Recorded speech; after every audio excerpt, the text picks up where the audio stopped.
Hey, episode 39, ready to rock and roll here on White Heat, presented by Godzilla Media, sponsored by our friends at Mohawk Honda and Johnstone Supply. We just got through an interesting week of wrestling, we'll put it that way, both in and out of the ring. But first, speaking of our friends at Johnstone Supply, I know we got hit with about a foot of snow late last week here in the capital region. Not sure how much hit you and get a We good got a old few inches. CT. We got Yeah, a you few got inches. It wasn't that bad. you got a few inches. We got about 8 to 12 inches here in upstate New York, and it was just another reminder of that maybe forecasters are right. Maybe we are going to get a little bit of an extended winter into the month of April.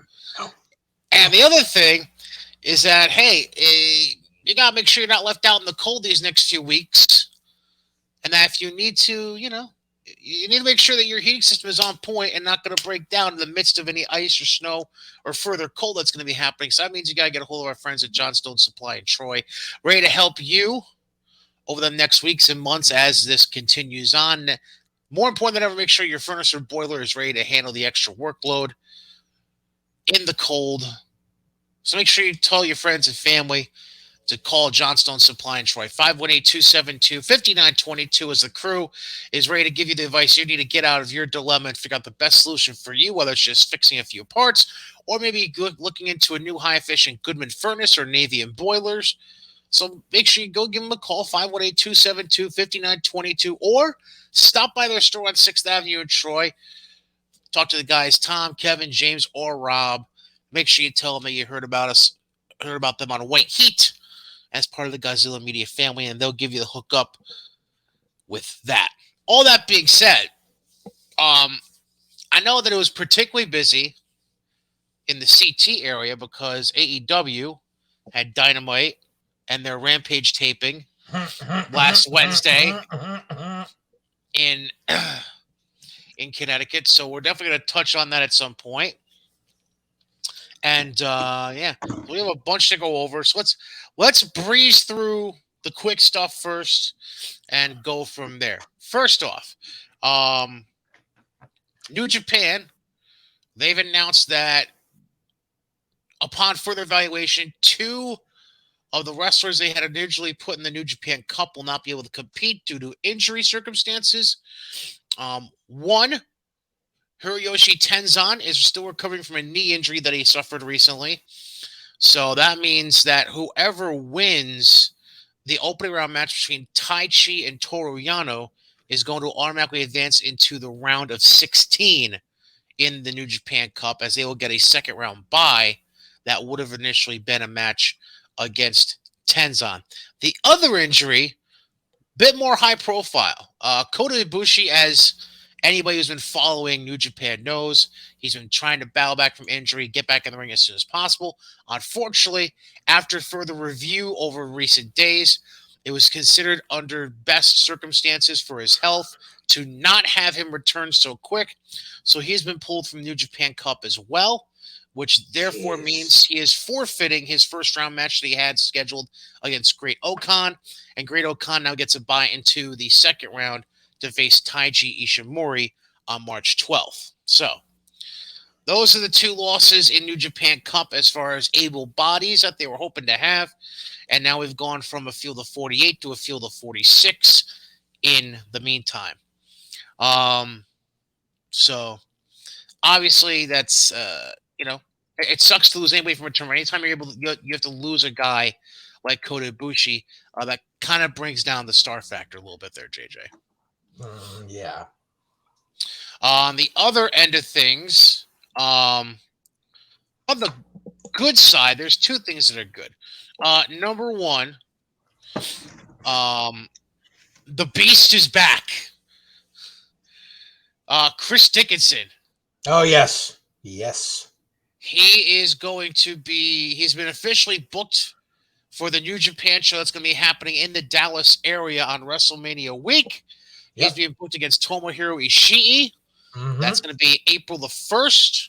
Yep. And then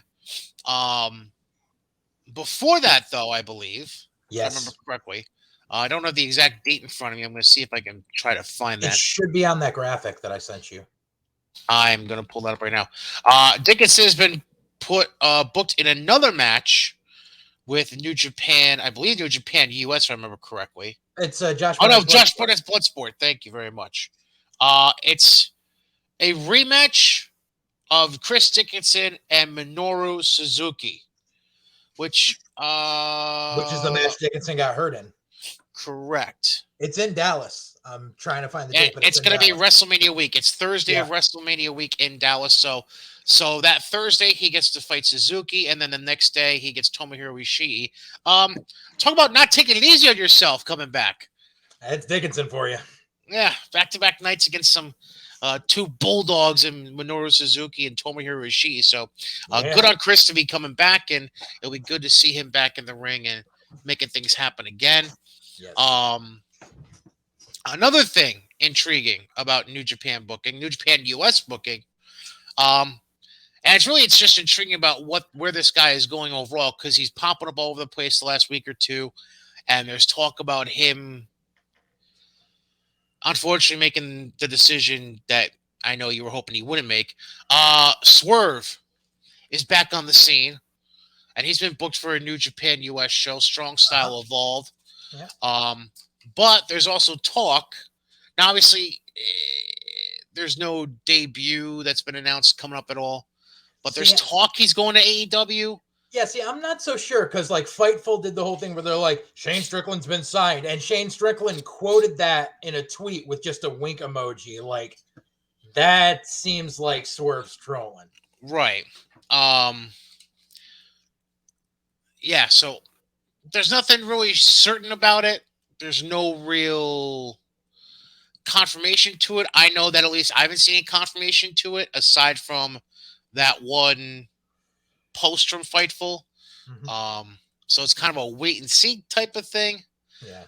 And obviously AEW and free agency will come up a little bit later when we address a certain someone who recently is no longer with WWE. But again, we'll address that later. We'll get to it. The problem with Fightful is they've entered Meltzer territory as far as their dependability on their reporting. Oh, that's lovely. That's just fucking lovely. All right. Quick. We now go to these fucks.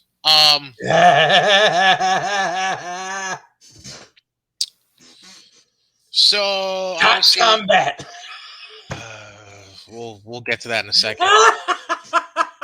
So obviously Impact had their weekly Thursday show. They had Before the Impact, which was Trey Miguel, the X Division champion, team with Jake something against Mike Bailey and Ace Austin. Bailey and Austin win. And then eventually later in the show, Jake Sutton is doing an interview and basically says he wants the belt, which I want the belt. Basically. Impact starts with Moose coming out because, we all love Moose. And he's just spouting off at the mouth. And then Heath shows up. I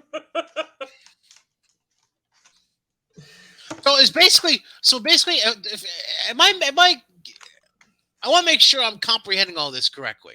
They basically put the belt on Moose so he could run over every ex-WWE guy one by one until there's nobody left.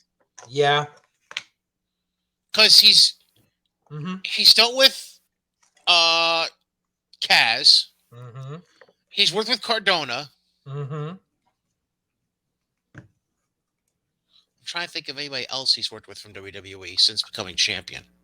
I think that's the only two major programs he's worked in. But he's also only been champion for 3 months, I think. And the problem is, since he's gotten the belt, he's been freaking going out there cutting anti-WWE promos every freaking time like anyone cares.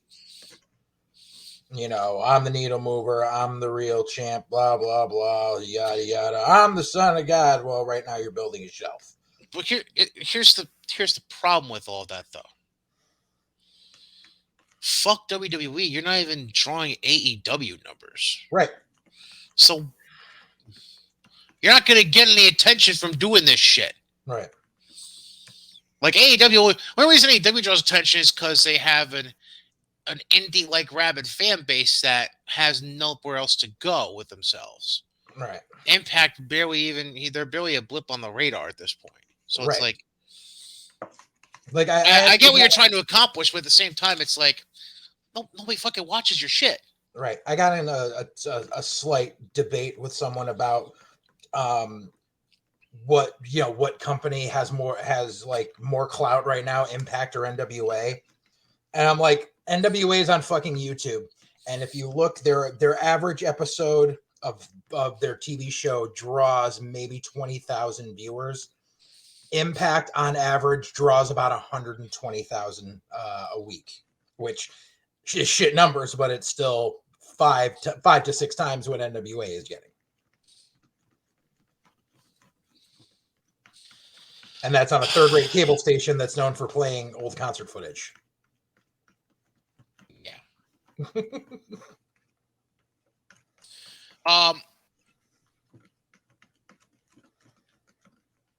Then, God, I really don't want to go through this show, but Combat. I feel obligated to. We're getting to it. So basically, Scott D'Amore then says to Team Impact, because I guess now these guys that happen to tag once are just going to be called Team Impact from now on. Fucking lazy pricks. Well, for now, because they don't know what to do. So D'Amore basically tells them that they can't touch on the guys from Honor No More because they have every right to be here after they're winning No Surrender. And no one can touch Eddie tonight because he's going to explain why he did what he did. But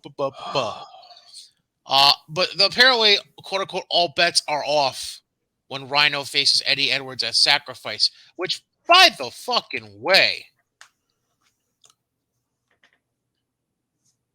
why does it? Impact has their pay-per-view this weekend. Mm-hmm. Are they like stupid or something? Well, yeah, but what are you referring to? Like, as much as I don't like them, why would you ever try to compete with AEW for dollars and cents? Because if you're Impact, because stupid. Reasons. Like, well, because Sacrifice isn't. So the thing is, Impact is running this thing now where they technically do like 2 pay-per-views a month, but one's not really a pay-per-view. It's just on Impact Plus, and it's a reason to get people to use their subscription service. Stupid. And that's what Sacrifice is. Stupid. But I didn't realize they were running on the same day as fuckery. Well, it's the same weekend. Revolution's Sunday. Okay. Then we get to what you've alluded to already twice. Combat match, which is the Digital Media Championship Division way of saying, all the plunder is old computer shit. No holds barred. There's no DQs. There's no countouts. Anything goes. I mean, we saw a DVD player get used. She dumped out a bag of old cell phones. We saw a computer keyboard get used. Yep. A selfie stick. Yep. A pile of cell phones. Like. Yep. What the fuck? Cardona retains because lulz. Which brings me. He did the same fucking spot that fucking dumbasses used on AEW with the cup. Who the fuck was where? I think it was Orange Cassidy and Adam Cole. Yes. Did the shit with the cup, but the cup had thumbtacks on it. Yes. They did the same shit, except the cup was fucking bedazzled.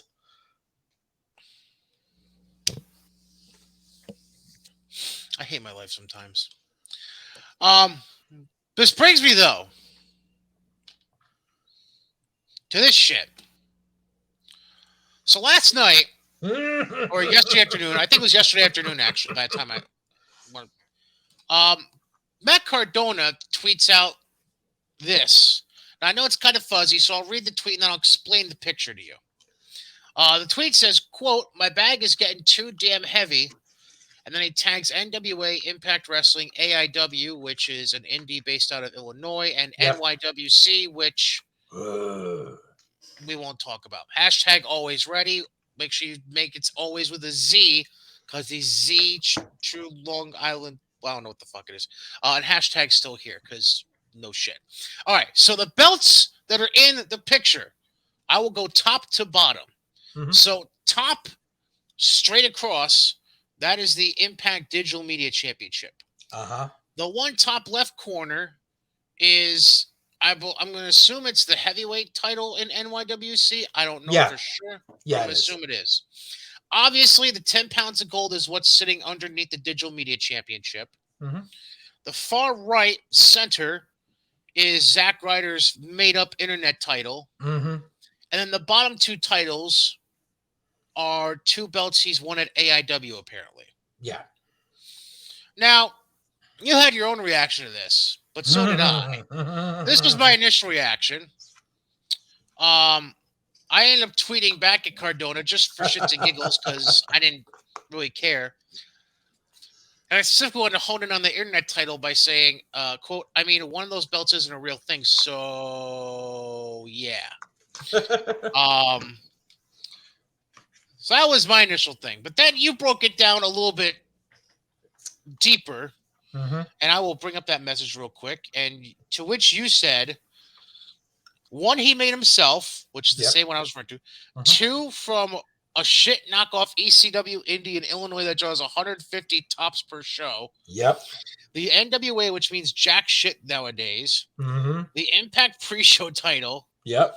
And NYWC has never been on anyone's radar except when it comes to constantly booking guys who have been Me Too'd. Yep. Any questions? I mean, like, granted, okay, so NYWC is an indie that's been around for like 20 years.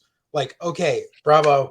You've been able to sustain running an indie for 20 years in New York, you know, and they usually run primarily on Long Island.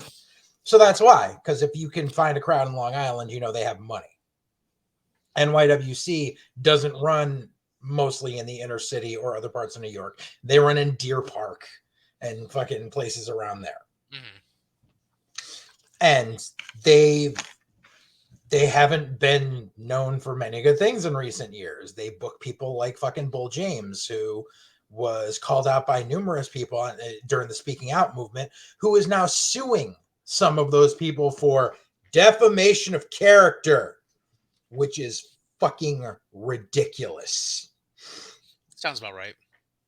Yeah.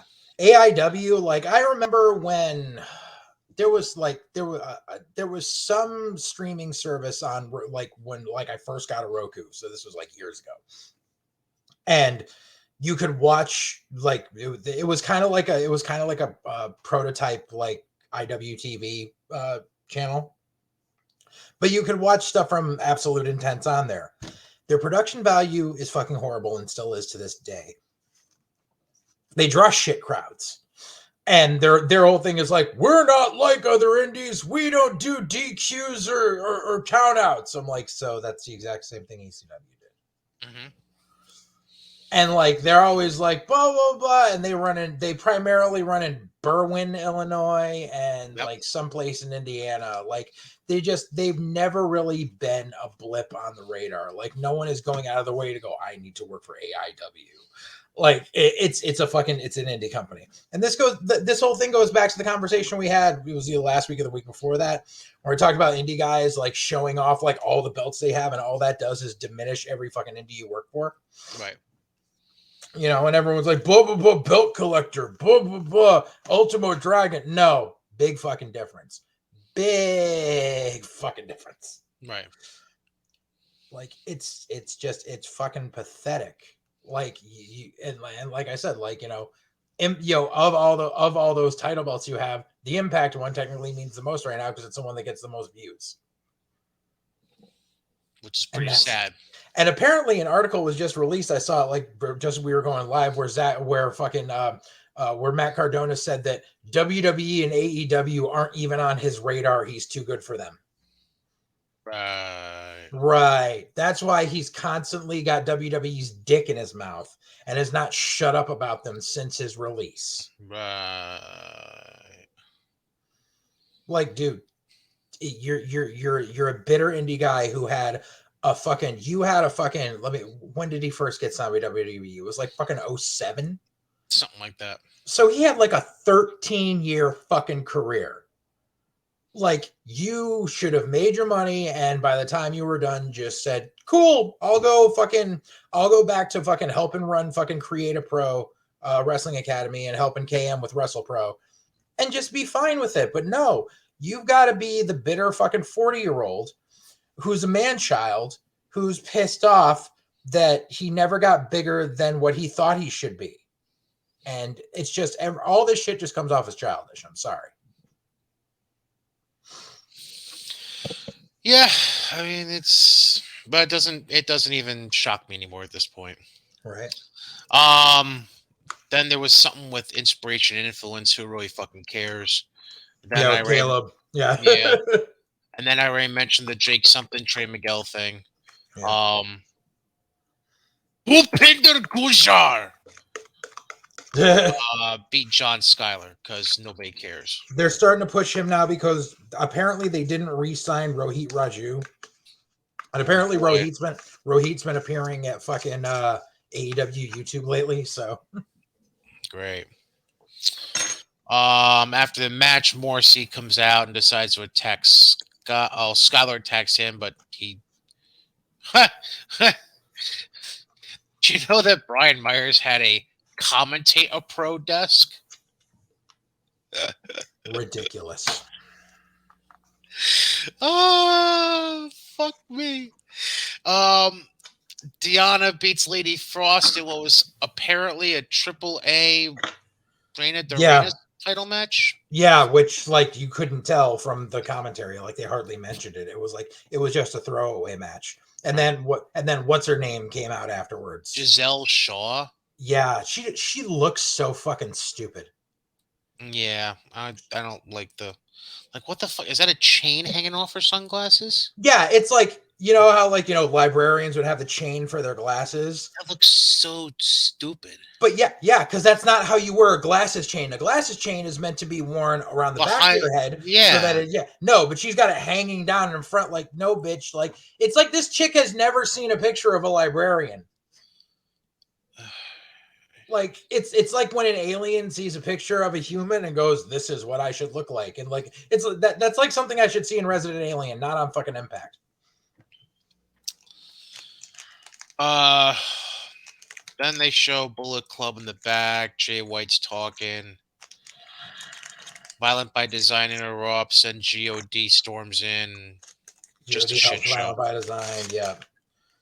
Jonah beats Zicky Dice because hooray. But then apparently they're setting up Jonah versus PCO. Right, because Gail Kim confronts him. Because that's what I would have confront Jonah. Gail Kim confronts him backstage, says he needs to stop attacking opponents after the bell. Jonah demands more competition. Gail Kim says, okay, you get PCO at Sacrifice. Right. Whatever.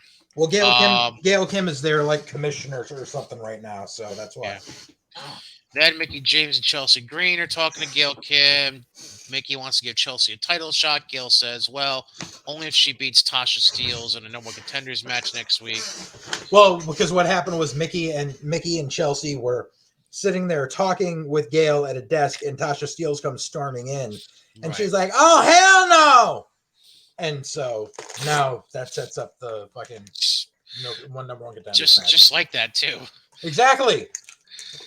Oh God.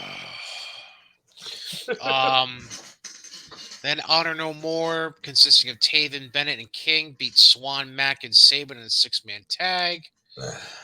And then after that, Eddie comes out and they devoted like 15 minutes to that Eddie promo segment. Yeah. Which I love Eddie. I've known Eddie since I first broke into the fucking business. I've known, and fucking, I remember heel Eddie Edwards from way back in the day before anyone knew who he was. And there's a reason that Eddie Edwards had Mike Milano as a manager, because I love Eddie to death, but his promo skills are not really there. Right. And the reasoning that they had him give for the turn was the dumbest shit I've ever heard. So So, all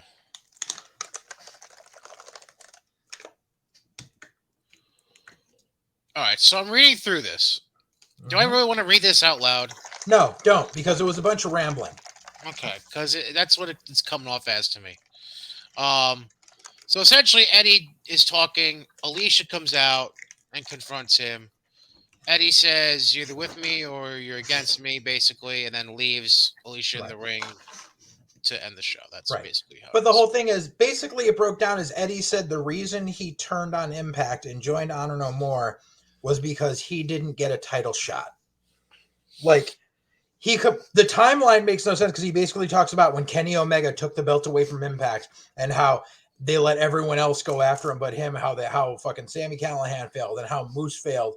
And then they're like, but then they gave to Josh Alexander. I'm like, did you forget the part about how Omega dropped the Impact title to Christian? Christian came back to Impact. Then Christian dropped the belt. They completely omitted that portion. Right.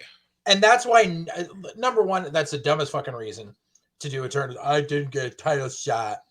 But it's like, especially when you just fucking, you omit like part of the logic behind it. Right. Like, that's the dumbest shit. It's like, oh, Impact screwed us, so that's why I joined these guys. Like, no, no. Like, no. Are we done with them? I hope so. Yes. Yeah, I'm done with them. Fuck them. Mm-hmm. All right, let's get all the angry out of the way. Let's go to these assholes. Let's go to these assholes. All right. So, let's begin with the beginning. All right, so Dynamite begins because this makes fucking sense. So they're starting the night with the tag team battle royal to determine the first set of contenders for Junglesaurus. Junglesaurus. For Luchasaurus. And just call him that. Just call him Junglesaurus because it doesn't matter. Junglesaurus, yeah. That's actually not a bad name for them. For the Junglesaurus tag team titles at Revolution. And when they come on air, I'm trying to think. Did they? There were no intros. Okay, so there were no intros at all. They just came in. They had all the teams in this battle royal outside the ring. Yeah. Not in the ring. No. Let's have them all standing around the fucking ring. Uh-huh. Bring out Christian and Luchasaurus and Jungle Boy. Mm-hmm. Who I don't even think were on commentary. They were just there to sit there. Yeah. And then you ring the bell. And then everyone crawls in. That's an old 80s WWF style battle royal. Okay. Which leads me to what happens 30 seconds in. If Butcher and Blade don't end up on Botchamania. This is my first note, too. I don't know who booked this shit between Butcher, Blade, and Best Friends. Mm-hmm. But that elimination between Blade and Reynolds was fucking terrible. What a clusterfuck. And dude, I'm gonna I'm pretty sure I've touched on this a little bit in the past, but I've worked on shows with Butcher and Blade when they first got together because so Pepper Parks is an actual trained worker. Right. The Butcher is not. The Butcher is just a fucking guy in a fucking metal band who lifted weights and was friends with wrestlers who would come strolling into fucking indie shows that he was booked on, acting like his shit didn't stink. Yay. And is fucking horrible. He always has been. There was something he did too in the middle of the ring that I don't remember. He fucked something up or he did something super stiff. My note was Butcher belongs nowhere near a ring, so I'm not quite sure. Yeah, exactly I don't remember it either. There was something he did that God, fuck, damn, Jesus, fuck. That's Mm-hmm. all I can say at that point. What else? Oh, so somehow, this is the next comment I have listed. Somehow, since leaving NXT and being released, 2.0 has gotten shittier and fatter at the same time. Uh-huh. It Matt, was funny how I was calling them the fat bucks before. but fuck it ain't Matt. Lay off the cheeseburgers. Dude, did you notice now? But now they decided because now they're not ripping off the Bucks anymore. Now they're ripping off Furnace and LaFon because Canada. I mean, one of them's getting fat never mind. One of them is getting bigger in the wrong way, yeah, Furnace. So yeah. yeah, and apparently someone. Like during it on commentary, Shivani mentioned how the fucking the championship match is going to be a 3-way, but he said it's going to be a trios match. I'm like, that's not what a trios match is, Tony. This is why you should have stayed the fuck away because you don't know shit. All three of them had fuck ups at one point during their fucking time at the table that night. So yeah, how bad is it that I didn't realize until like the last 5 guys were in it that FTR were actually even in this match? I mean, I noticed it, but I didn't until the fucking field thinned out. I was like, wait, FTR are in this match because I was sitting there going, FTR isn't even in this match. Oh wait, there they are. Yep. What do you call it? That was possibly the most boring battle royal I have ever seen in my life, and that includes indies. Yeah, there wasn't a whole lot of feel behind it. It was pretty dull, honestly. I have seen pre-show battle royals with green as fuck students that were more entertaining than that battle royal.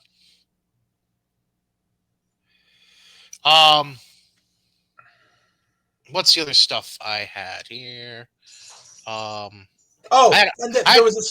was a spot during the battle royal. It's the fucking perennial AEW stupidity spot where there's something going on. No, when there's something going on outside of the ring and everybody in the ring stops to watch it. Fucking, there was some shit going on between between Trent and Santana on the outside, and everyone in the ring stopped because the camera was on them on the outside. And that happens way too fucking often. Other notes I have from that specific match. Listen, first off, I'm not even gonna call them the Young Bucks anymore. I'm just gonna call them the Old Bucks because they're looking old as fuck. Number two, they just can't stop fucking imitating. Like, can we stop? Can we stop with the Randy Savage bullshit? Can we stop with that? I feel like that's like Matt's go-to thing these days. Like, suck a dick. You're not Randy Savage. You never will be. Never have been. So fuck off. All right. Randy Savage took shits bigger than that kid. They are trying so fucking hard to make John Silver a star in that company. And the thing is, I like John. I really do. I like John a lot. Worked with him several times. Dude's got a great attitude. He's funny in the locker room. He obviously cares about trying to look better as he's gotten a lot more muscle bulk since getting on AEW. The problem is always going to be his height and that they portray him too fucking dorky. Like, yeah, John's a dorky guy. He's funny like that. Right. But his character shouldn't be as dorky. And the thing is, and John was over as a motherfucker in that, and they just completely ignored it because they had to get their own shit in. Like, that whole crowd was chanting for fucking, and I hate the fucking name Johnny Hungy. That's just, ugh. But that's what the crowd was chanting. Yeah. But, and like I like John, but he was completely overshadowed in that match. So the basic story they were trying to get over in the match was Red Dragon and the Bucks working together to thin out everyone until it came down to just them two. End up kind of working that way as it came down to O'Reilly, one of the fucks, and was it Silver? Yeah. Okay. So basically, fuck number 2, because I don't remember which one it was, Matt or Nick. Fuck number 2 was putting Silver over and out. And in the midst of that, O'Reilly also tossed out fuck 2, so Yeah. O'Reilly wins the Battle Royal. O'Reilly then, had like feigned a knee injury and then went over and did boop boop. Right. And so this leads to a confrontation afterwards between Red Dragon and the Bucks. They're arguing, whatever, and that was that.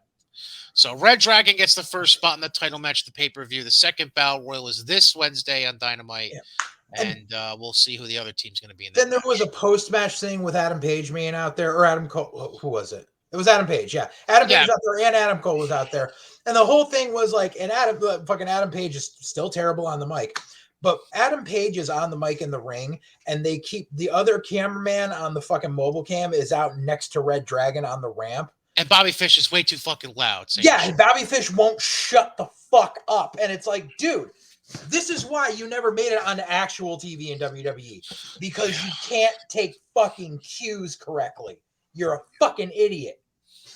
God, I hate Bobby Fish.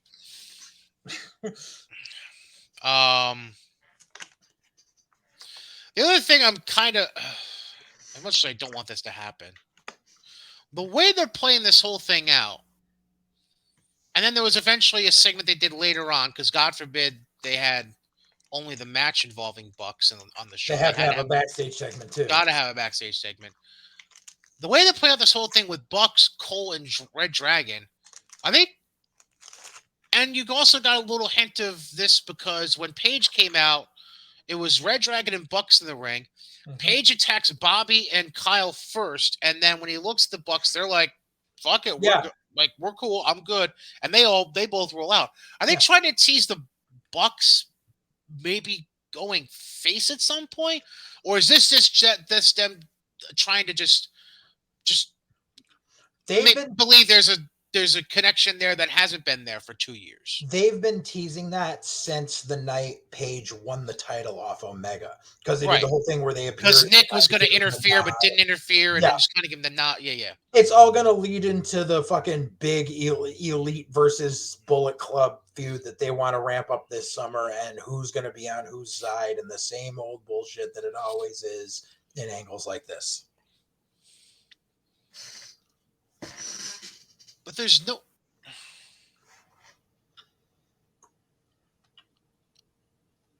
So, that doesn't make any fucking sense. Well, yeah. Because out of the Bullet Club members that, former and current, that are any part of AEW, they're pretty much all members of the Elite too. So how the fuck do you even book that? Because that's going to be the whole thing I talked about. Because Cole is just like, I know we're all Elite, but we are Bullet Club first. You're Bullet Club for life, and blah blah blah blah blah. And it's going to be the custody of Adam Cole on a pole match and shit. Fucking, because you brought it, because they fucking depends on how long they keep Jay White on payroll. Right. If they decide to bring fucking Gallows and Anderson back at this point, because God knows they're fucking leeches everywhere they go. And they haven't been on AEW TV. Fuck. Since the whole Impact merger kind of went by the wayside. Right. And obviously Kenny's been out because of whatever's going on. He'll be back. He'll be back because everyone's like, oh my God, Kenny might never come back from his injury. Shut the fuck up. Kenny's sitting there collecting a fucking paycheck, collecting 2 paychecks because he's got his talent paycheck and his EVP paycheck to sit there and do fucking nothing. Maybe 3 because of whatever the quote-unquote video game division might be doing. Oh, Jesus, fuck. Don't even get me started on that shit. Okay, then we have... What else next? Oh, then we have the MJF promo. Uh-huh.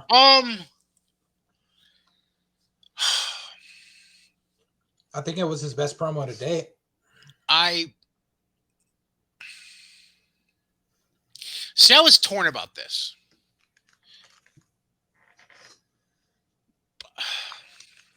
Assuming, I agree that it was very, very, very good. Mm-hmm.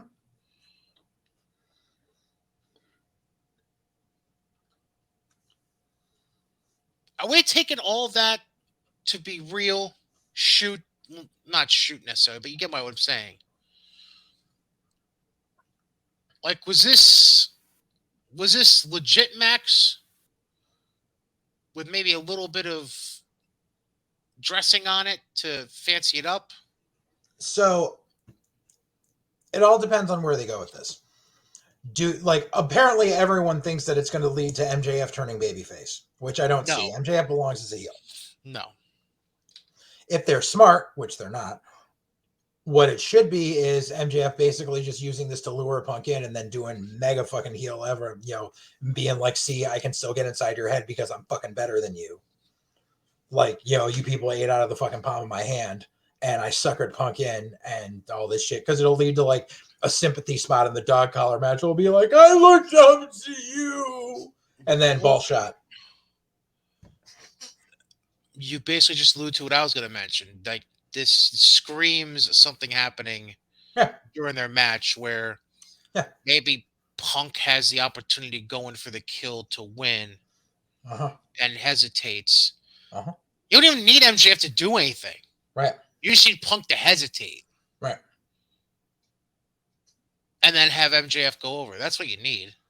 Right. But it's AEW, so MJF's not going to go over in the long run. You'd hope they at least be smart enough to do the sympathy spot, essentially, in the match. But but then they'll still do some fuckery or Punk wins. Yeah, who the fuck knows? And then fucking Punk, of course, comes in at the end of the promo and goes, really? Is this true? Is this true? He was like the stepdad in the drug enforcement commercials. Right. And MJF just kind of standing there and he's just like the teenager. Right. I learned it by watching you. It was you know what it was? It was CM Punk leading into his actor's card from Heels. That's what it was. His SAG card, yep. All right, so after that we had there's so much to unpack from the match after that. The fucking tag match. So here's my initial reaction from the start, okay? Can I get mine first? Go ahead. The opening spot was fucking Pac doing a 450. The opening spot! The beginning of the match was Pac doing a 450. Yeah. Where the fuck do you go from there?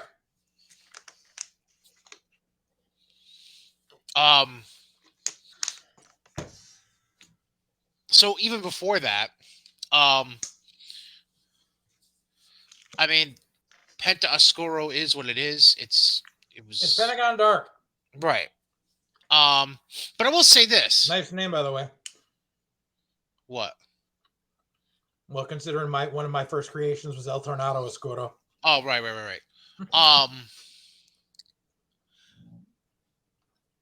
I don't know the background of this guy completely, but Alex Abrahantes is slowly growing on me. Because now he's one of the Undertaker's fucking druids. I feel like he's allowed himself to fully entrench himself into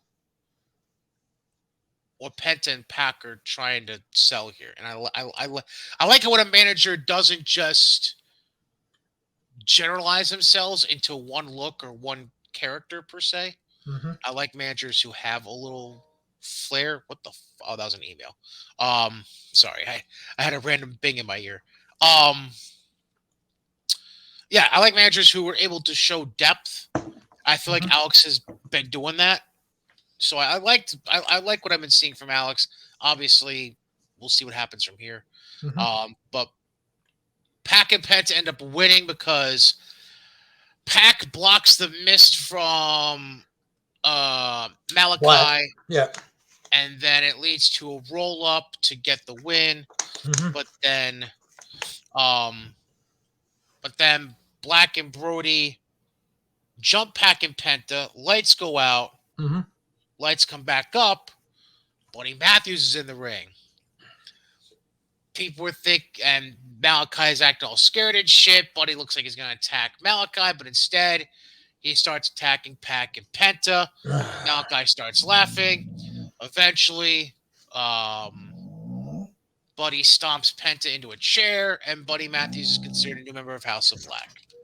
Buddy Matthews is a new member of House of Black. Thank you very much. Like the whole segment, just like, so you went into this with the fucking Kings of the Black Throne being yet another tag team that they're talking up as undefeated, but aren't in the title picture. Correct. And then you have them get beat flat Yep. by the baby faces. So there goes the push. And then you introduce another member into this stable who, like, oh, it's the big swerve because everyone would have thought that Buddy Matthews and Black would have fucking been on opposing sides because of their shit in WWE. And it's like, once again, you're fucking built, you're just taking something that was already there and trying to repackage it as your own. You're regifting a storyline, and that doesn't fucking work. And then, like, Matthews looks so out of place between Black and Brody. Like, he looks nothing like them. His style is, have fun on YouTube, because that's all this is going to end up fucking being. Because now trios. Fucking trios. Like, and you can't even do trios because Phoenix still isn't ready to come back yet. So Pac and Penta got to find a third guy. And then, like, still, that's all you're fucking doing with these guys. Remember, Malachi Black was supposed to be one of the fucking game changers that came in and was going to be a main eventer? Malachi Black. Right. And now all he's doing is this fucking tag and trio shit with the same mid-card guys that have been in the mid-card since he fucking got there and before. House of Black. The House of Black. What was after that? Oh, yeah. So after that, we have Jericho and Eddie. 1 hour and 9 minutes. First mention of WWE.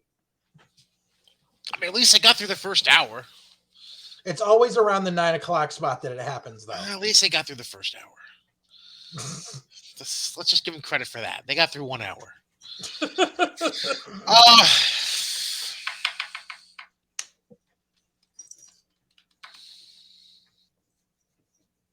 I felt overall was a decent segment. We all knew what it was leading to, obviously. They were obviously going to book themselves to face each other at Revolution. That was a no-brainer. Right. Here comes my question, though. And I feel like it's a dumb question, but I have to ask it anyways. Okay. What direction does any of this lead to for either guy? It doesn't. It's Jericho trying to stay relevant. But there's literally nothing for Eddie after this. How does Eddie keep Chris relevant?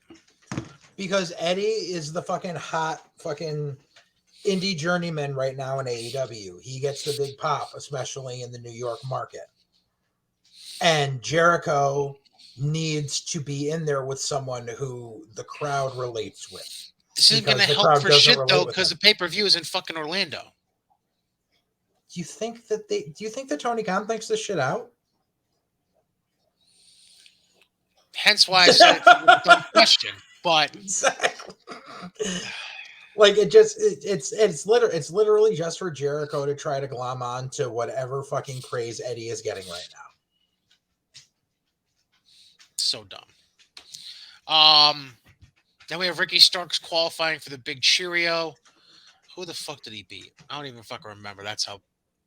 It was. Hold on. Was it Orange Cassidy? No, Cassidy. Because Cassidy qualified on Rampage. Spoiler alert. Who the fuck did Ricky beat? Oh, 10. He beat Preston Vance. Yeah. So Starks qualified. So now you have two members of Team Taz in the Big Cheerio match. Fucking Powerhouse Hobbs needs to lose the fucking overalls. He looks like a child. No. Like, dude, this is not 1993, and this is not a Naughty by Nature music video. Stop it. Hip hop hooray! Oh. Then we have Jade Cargill retain the TBS title over Bunny. She's 28-0. Lot of fucking da. That match. You want to talk about Botchamania? Yeah. Holy fuck. That whole match. Then Ty Conti comes out wanting a shot at Jade, which I thought was just hilarious. Yeah, hell of a promo that got written for her by a 9-year-old. And then, oh, Jesus Christ. And then Ty, so Ty's face with Jade. Bunny comes in trying to jump Ty. Then Ty lays out Bunny. And then Conti got the stiffest fucking boot I've ever seen in my life from Jade Cargill. That's what happens when you're 6 inches too close to the boot, maybe. Ty! I just love how on commentary they tried to say that the Bunny was Jade Cargill's biggest threat to date. I'm like, really? This is where we're going? Really? Did they not see who she faced in the tournament to win the title? Yeah, no, the Bunny. The bunny was her biggest threat to Jade. Fuck. Well, I can't say what I was gonna say, but no, not the bunny. And like the Jade is proof positive for me that I don't believe anything about Cody jumping ship to another company as long as Jade Cargill has that fucking belt. Because if Cody and Brandy are really gone completely, there should be no reason Jade Cargill is still getting pushed like this because she's fucking awful. The only reason she got the push was because she was Brandy's bestie. And that fucking dude, like, apparently now they've got Danielson sticking up for her and saying, like, well, yeah, she's come a long way in 10 months, and blah, blah, and she's 28 and 0. Motherfucker, I fucking said it this morning. I will say it now, and I will say it forever.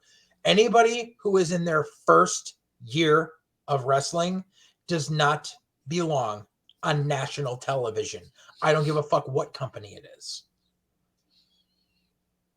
That goes across the board. That goes for all the motherfuckers in NXT 2.0. And it goes for fucking AEW. If you have not been in a ring, you should be in a ring for a minimum amount of time before you're allowed in front of a crowd, let alone national fucking television. And that's typically what they do at wrestling schools. Yeah. But no, this girl was fucking Brandy's bestie, so let's fucking shove her out there. You notice they made her dye her hair because it looked like shit? Yeah, it's all green and shit now. Mm-hmm. Because it looked like fucking bleached straw. That's why. Main event of Dynamite was Bryan Danielson and Daniel Garcia. Danielson goes over. 2.0 comes out to attack Danielson after the match. Mox comes out for the save. Mm-hmm. And then Danielson accepts Mox's challenge for a match at Revolution. And that's how they go off the air. Regal and Eaton. Rampage, I'm assuming you didn't watch? I did not, but I think I got results. All right, I can blow through it for you real quick. Sami retained the TNT title over Andrade. Uh-huh. Yep, Which I remember that. I guess we all expected. Yeah. Then there was a segment where QT Marshall came out, was talking shit about Hook and talking shit about Taz. Then said it hooked into the balls to come out. Hook comes out, lays out 3 Monster Factory guys, or not Monster Factory, Nightmare Factory. Yeah. And then that was that. Hook literally came out to the top of the stage, laid out the 3 guys that ran to him for spots. Yep. And then because that's how a fight works. Right. And QT just stood in the middle of the rampway, just like, what the fuck? What the fuck? Go, go, go, kind of thing. Right. And apparently, I've got eyewitness report from people that were there. Apparently, the entire span of Rampage that they taped was over 90 minutes. So they heavily edit Rampage. It's been fucking given. Well, not only that, too, like you could definitely tell this time because they were coming back from commercials with guys already in the ring and literally just ringing the bell and go instead of having entrances being shown. That was at least for 2 of the matches, maybe 3 on the card. Yeah. And so I looked for spoilers for Dark Elevation because they filmed Dark Elevation before it, because I wanted to see, because I told you I wanted to check on they're in Connecticut, how many actual Connecticut talents made it onto this show. So apparently word from a couple of people was there was a waiting list that you had to get on back in like December. Oh. Yeah. Which is why there's guys from Mass who have been showing up at shows in like fucking like South Jersey and shit because they've signed up and then been like, if you want a spot on Dark, you've got to drive to this show fucking 200 miles away. However, I looked on that show and Judge, the only one that I can't see, because there's one that says there was a 6-man where 3 local talents were defeated, so I don't know who those are until the actual show comes out. Mm-hmm. There was no one from Connecticut on fucking Elevation. There was no one from Connecticut working as security on Dynamite. Saw Channing Thomas from Massachusetts. I saw him as one of the people working security.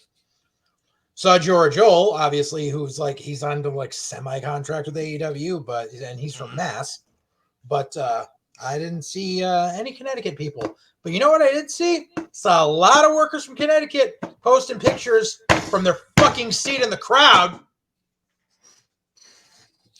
It's funny you bring that up because there is one indie talent that I want to recognize today. One. Okay. And this actually is actually no, I'll bring it up in a second because there was one match before this that I just need to blow through quick. So Wardlow beats Nick Camarado. That's one of the matches where they had to go straight into the bell. Yeah. And then Spears comes in and basically cuts a promo saying, "Look, Wardlow, this powerbomb shit's not working. We need to go back to basics." Just stupid shit. Just fucking stupid shit. Yeah. But then we get to who I want to recognize. So Serena Deeb had her rookie challenge and won in like 2.5 minutes. Okay. The girl that she beat is named Kayla Sparks. Who was also on SmackDown. Correct. She's from my area. She's from Schenectady. Yep. She was introduced from Schenectady on Rampage. Yep. So basically, this girl was in Connecticut Wednesday night, taped a match for Rampage with Serena Deeb that was going to air Friday night on TNT. Ended up airing like around 10:30, 10:40, I'm guessing, roughly in that night. Yeah. At the same time, 2 nights later, she's live in Hershey for Smackdown as a plant ringside for the debut of the Los Lotharios Kiss Cam. Yeah. And she's the girl that gets the kiss from Angel Garza and Humberto Carrillo.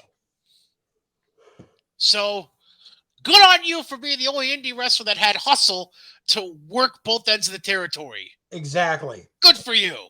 Right. I will say, though, apparently at least Willow Nightingale got a spot on Elevation. Right. And the funny shit is Eddie name-dropped Willow. Did you catch that? Yes, he did. When he, at the very beginning, he's like, I don't know why we're doing this shit. Let's bring out, who the fuck did he say? They say, what was it? Thunder Rosa and Willow Nightingale, I think was who he said. Yeah. I was like, the fuck you say Willow Nightingale for? It caught me off guard. Yeah. All right, what else? Then we have the Thunder Rosa Britt Baker contract signing. Which brings me to something I told you. I'm telling you, like, this is one or two things is going to happen. Okay. Thunder Rosa is going to win that belt at Revolution thanks to Mercedes Martinez, or Mercedes helping Thunder Rosa the last few weeks is all facade, and she's going to fuck over Thunder Rosa out of the title. Which it'll probably be the later and stupid because it's fucking Tony Khan. So, but basically what happened was at the end of the contract signing, Thunder Rosa was trying to jump Hayter trying to jump Britt. Hayter jumped in from behind, and then Mercedes came out and took out Hayter, and then which allowed Thunder Rosa to take out Britt, basically. And then the end of the night was Orange Cassidy beating Anthony Bowens to qualify for the Big Cheerio match. So the Face of the Revolution match now has Wardlow, Keith Lee, Hobbs, Starks, and Orange Cassidy. And the last qualifying match is on Dynamite, I believe, this coming Wednesday. And have they announced what that match is? Give me 2 seconds. I will try to pull that up.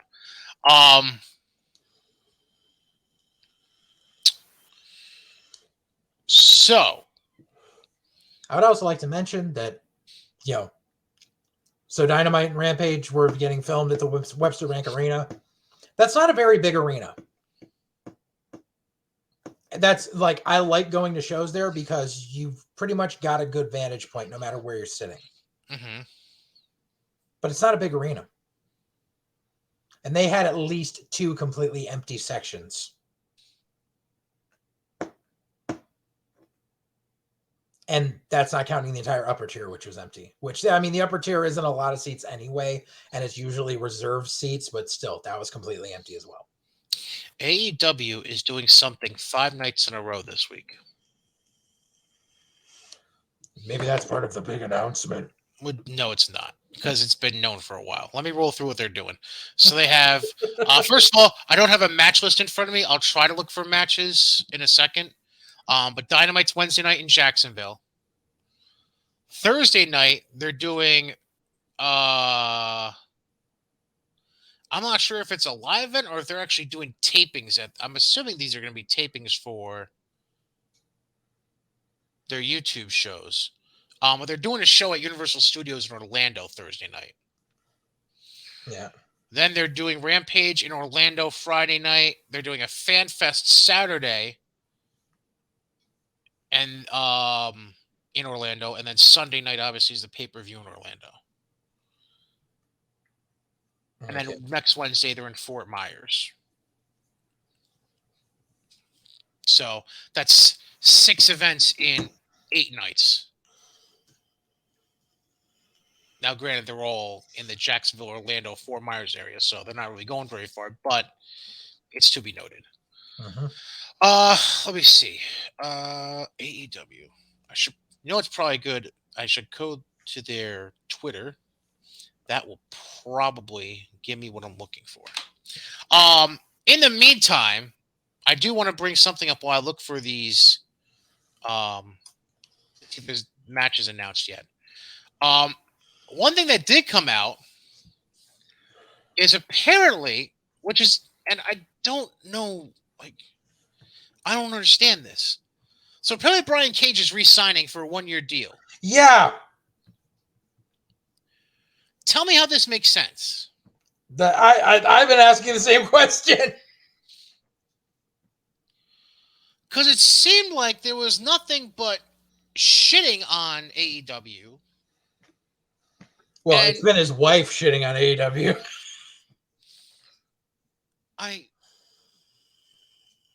Am I missing something here? I don't get it. I really don't get it. Like, he wasn't really doing anything to begin with. He hasn't been on TV since the summer. Right. When he jobbed to Ricky Starks. Right. Like, what are you going to do with him? Are you just retaining him on contract so you can have him job to Wardlow and Keith Lee because you need bigger guys? Right. Right. I'm lost. I'm very lost. Like, it makes no sense to me. It's like you like Impact's not going to take him back. He burned that bridge. WWE will never use him again. He burned that bridge early in his career. So where are you worried about him going? Why the fuck why are you giving this fucker money? Yeah, I don't understand it at all. As far as matches for Dynamite this Wednesday, I do see they have a 6-man tag. It's going to be Hangman Page, John Silver, and Alex Reynolds against Adam Cole and Red Dragon. Yay. Adam Cole's going to go over on one of the Dark Order guys. By the way, they had the Jacksons announce on Being the Elite, their YouTube show today. AEW is making their is coming to Ontario, California. Who the fuck? Well, because they haven't done any West Coast dates, have they? Fuck. They're placating to the Young Bucks home. Whatever. Yeah, and the PWG crowd. They're coming there for Rampage Friday, June 3rd. Yay! Good for them, I guess. What else is happening on Dynamite? Tony Khan's making a huge announcement that's going to change the face of the wrestling industry. Oh, Jay Lethal is going to be on AEW Dark tonight. What a fucking shock. Yeah, he goes over Giorgio. Yeah. Where? Oh, there's the Willow Nightingale match. She faced Layla Hirsch. Yeah. Yeah, that sucks. Yeah. Where are these matches? I'm gonna have to actually tune into this fucking YouTube show. Yeah, the only thing the 3 local talents are. The only things they've really been teasing at all for Dynamite are the 6-man tag, the second tag team battle royal, and Tony Khan's announcement. That's the only stuff they've been teasing for Dynamite so far. Which you're fucking days away from one of your quarterly pay-per-views, and you're the company that is all like, we're not going to do monthly shit. Our quarterly pay-per-views are going to be important, and you've got matches that aren't set yet 3 days before a fucking pay-per-view. Yeah. You don't know who's going to be the 6th guy in your spot fest for the Cheerio. You don't know who's going to be the 3rd team in the fucking tag team turmoil fucking match, even though we know it's going to be the fucking Young Bucks. You don't know fucking like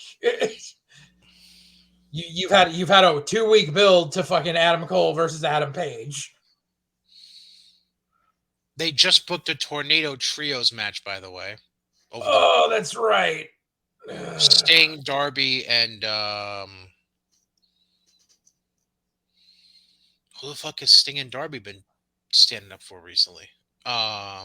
Sammy? Yeah. Yeah, Sting, Darby, and Sammy against Andrade and fucking Isaiah Cassidy and not Mark Private Quinn. Party. No, Yeah. Mark Quinn's not in it. It's Andrade, Isaiah Cassidy, and I think Matt Hardy.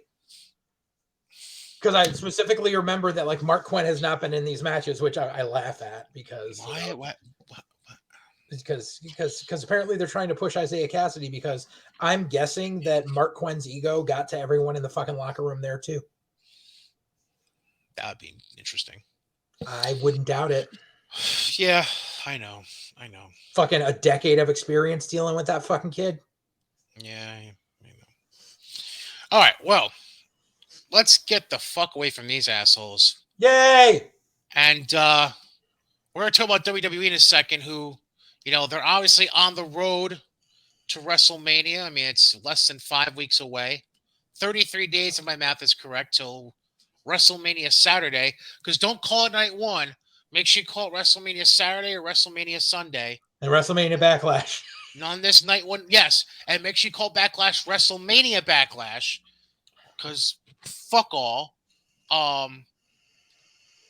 So we're on the road to WrestleMania, and there are friends of ours at Mohawk Con want to make sure you are on the road with a safe, reliable vehicle in the rest of 2022. With a new year going through, we're a couple months into the new year. You have new goals. Maybe it's to, go to the gym more, quit smoking, whatever it may be. And one of those for your family is probably getting a safe, reliable vehicle so that you can get from point A to point B without any concerns whatsoever about your vehicle shit in the bed. Well, if you stop at a Mohawk Honda and check out their broad selection of pre-owned inventory, they will find the rate, make, model, and price point to fit your budget and your needs. So you can talk to Luis, the VIP man Morales, Jake Hot Sauce Doyle, Cars and Curtains for Boda, Mark from Clifton Park. They'll hook you up. Also, right now, they still have the Kelly Blue Book Instant Cash offer. We'll get top dollar for your trade-in. So basically, either put the money in your pocket, take care of bills at home, or even better, use the money they're giving you for your used vehicle and put it towards that newer vehicle that you are going to take home that day from Mohawk Honda.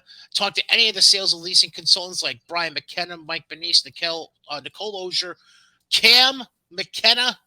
They'll all be able to help make your 2022 automotive goals their top priority. So start off 2022 the right way with just the right deal at Mohawk Honda in Scotia Glenville, where they always go out of their way to please you. Before we get into specific WWE results and we get into the road to WrestleMania and how it's looking, how the card is forming, and the extreme fucked up shit that they seem to be planning right now to add to the WrestleMania card, we have to address the elephant in the room from the past week. Claudio Castagnoli, a.k.a. Antonio Cesaro, a.k.a. Cesaro, gone. He did not come to terms on a new contract with WWE, and he is now on his own. So, that all being said, I'd like to get your point of view on, I know what I'd like to see him do. Mm-hmm. I would like to get your viewpoint now before I say mine. I don't see him doing anything. I see him being done. I see him as someone who is smart and saved his money. And, I mean, it's not like he doesn't have anything in the tank. He could go for another fucking 20 years. I don't see him doing anything. I think maybe he'll show up for a couple of spots in Japan just because. But as long as Sarah is still a trainer at the PC, I think he is smart enough to not put her job in jeopardy. And so I don't see him showing up in Impact or on fucking AEW or like anywhere like that. Like I said, I could see him doing some Japan spots. That's about it.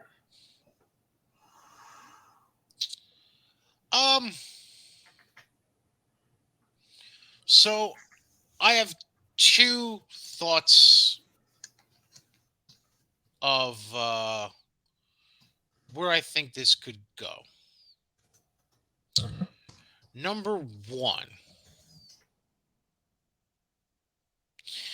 I believe there is an opportunity for him to, how should I put this? I think there's a chance that if he does anything outside the US, my guess is he might go back to Europe.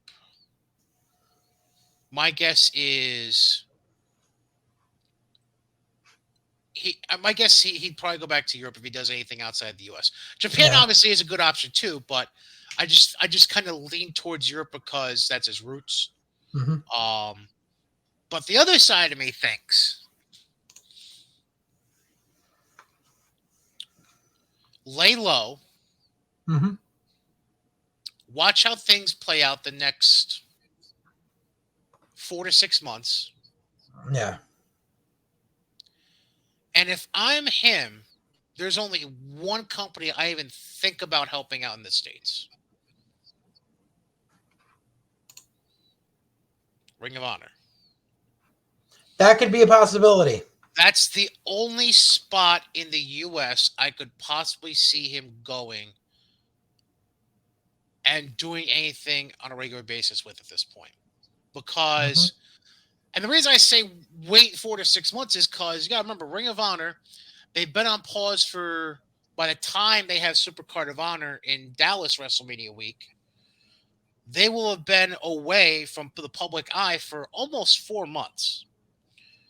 So if Claudio sits himself down and gives himself 4 to 6 months, that means you're giving a Ring of Honor 2 to 4 months, 2 to 5 months, and see how they reestablish their brand, how they are executing this reestablishment of their brand, who they're bringing on board to do this with, and potentially weigh out the pros and cons of where you could fit into this new rebranding of Ring of Honor. But I think that's the only U.S. option I think he would even consider at this point. Turn him into the William Regal of NXT. Or aside from potentially going back to WWE if they can figure shit out. That's the only U.S. option I can think of that is legitimate at this point is Ring of Honor. Yeah. But that's but obviously that's, as far as in-ring talent's concerned, that's a big hit for WWE. Now, granted, they weren't using him for a whole lot recently, but it's still talent going out the door that seems a little bit unnecessary to lose in a lot of opinions. That all being said, let's get into WWE TV from the past week. Okay. So we left off with NXT. So NXT opens with Braun and Dolph. Can we just not have Braun on a microphone? Like, terrible. So fucking terrible. It's just no good. It's just no good at all. Then we have Grayson Waller beating LA Knight because dirty. Yeah. Why not? Because we need to continue this story. Because we have nothing else for fucking LA Knight, and Grayson Waller is still too green to be able to work with anyone else. Io Shirai and Kaylee Ray advance in the Dusty Cup, the Women's Dusty Cup. Then we had Duke Hudson beating Dante Chen because fuck it. And then Duke Hudson getting all rapey in the back afterwards.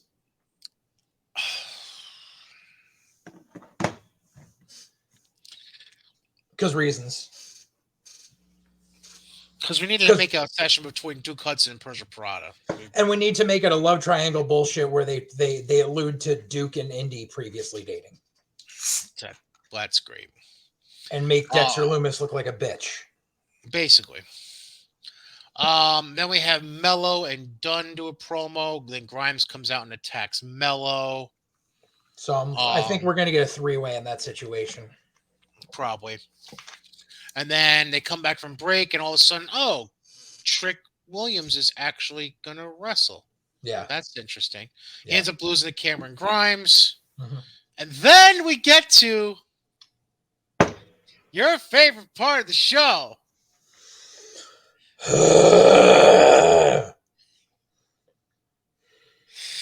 Nikita Lyons makes her debut and wins. I don't even remember who the hell she even fought. I don't think It was a random indie chick. How the hell did I get? Hold on. How the hell did Pugsley's pit background get up here? Hold on. That was weird. Yeah. Yeah. Okay. Now I'm gonna that's it. All right. This bitch. You build her up with these promos about how her daddy was a rock star and how she learned how to fight on the road. Like none of the fucking it is such an early 90s gimmick. Like this has it's another this has Bruce Pritchard's fingerprints all over it. But then, like, so you get this chick ready to bring her out. No, apparently this chick worked for Women of Wrestling in the past, which is really bad because she's fucking horrible. Horrible, horrible, horrible. Those knee strikes she gave to this chick were fucking, she missed by a country mile on him, and this chick had to sell him. Like, horrible, horrible, horrible, horrible. Does not belong on fucking TV. And who the fuck dressed this bitch? Like, I'm not talking about body issues or whatever. I'm talking about where the fuck did you get your gear? Is there just like a bin at the PC of shit Seraph didn't finish for people? And you're like, I'm just going to put this together and wear. Because that outfit makes no fucking sense compared to what your character is supposed to be. It's just like, oh, it's kind of like a Catwoman suit, except my tits are out. Yeah, I'm going to wear this. Like, no fucking logos on it. No, I've never seen a rock star fucking dressed like that. Like, not even Lady Gaga. I'm sorry. Fucking... Like, what the fuck was that? And then she works this fucking match and fucking that finish. Like, you don't pin someone like that. Like, you could do something where you fucking like you do like some big move and then you do like an axe kick split and do that and then pin them regular and would be just fine. But doing that pin like that just fucking looks hokey and fucking stupid and fake as a fucking football bat. And here's the fucking quote, because all I saw was that fucking picture all over fucking Facebook and fucking Instagram, fucking up until this morning. It's still fucking happening with motherfuckers like, maybe I'll watch NXT now. Number one, y'all fucking basement goblins are the fucking problem. Shit like this happens. You sit there and bitch about women's matches only getting 2 minutes long on TV when we had a women's revolution years ago. But then you fucking don't watch, but you'll tune in because this chick with a big ass is doing a split. You're the fucking problem. Fucking, you want to bitch about fucking divas matches. This is how you get divas matches all over again. And they're going to be fucking horrible. And that leads me to a quote. And this quote was done by a friend of mine who prefaced this like before, bro, is married to a very attractive woman who works on TV. And his quote was, oh my fucking Christ. Seriously, yeah, she's thick. We get it. Porn is free. Fucking virgins.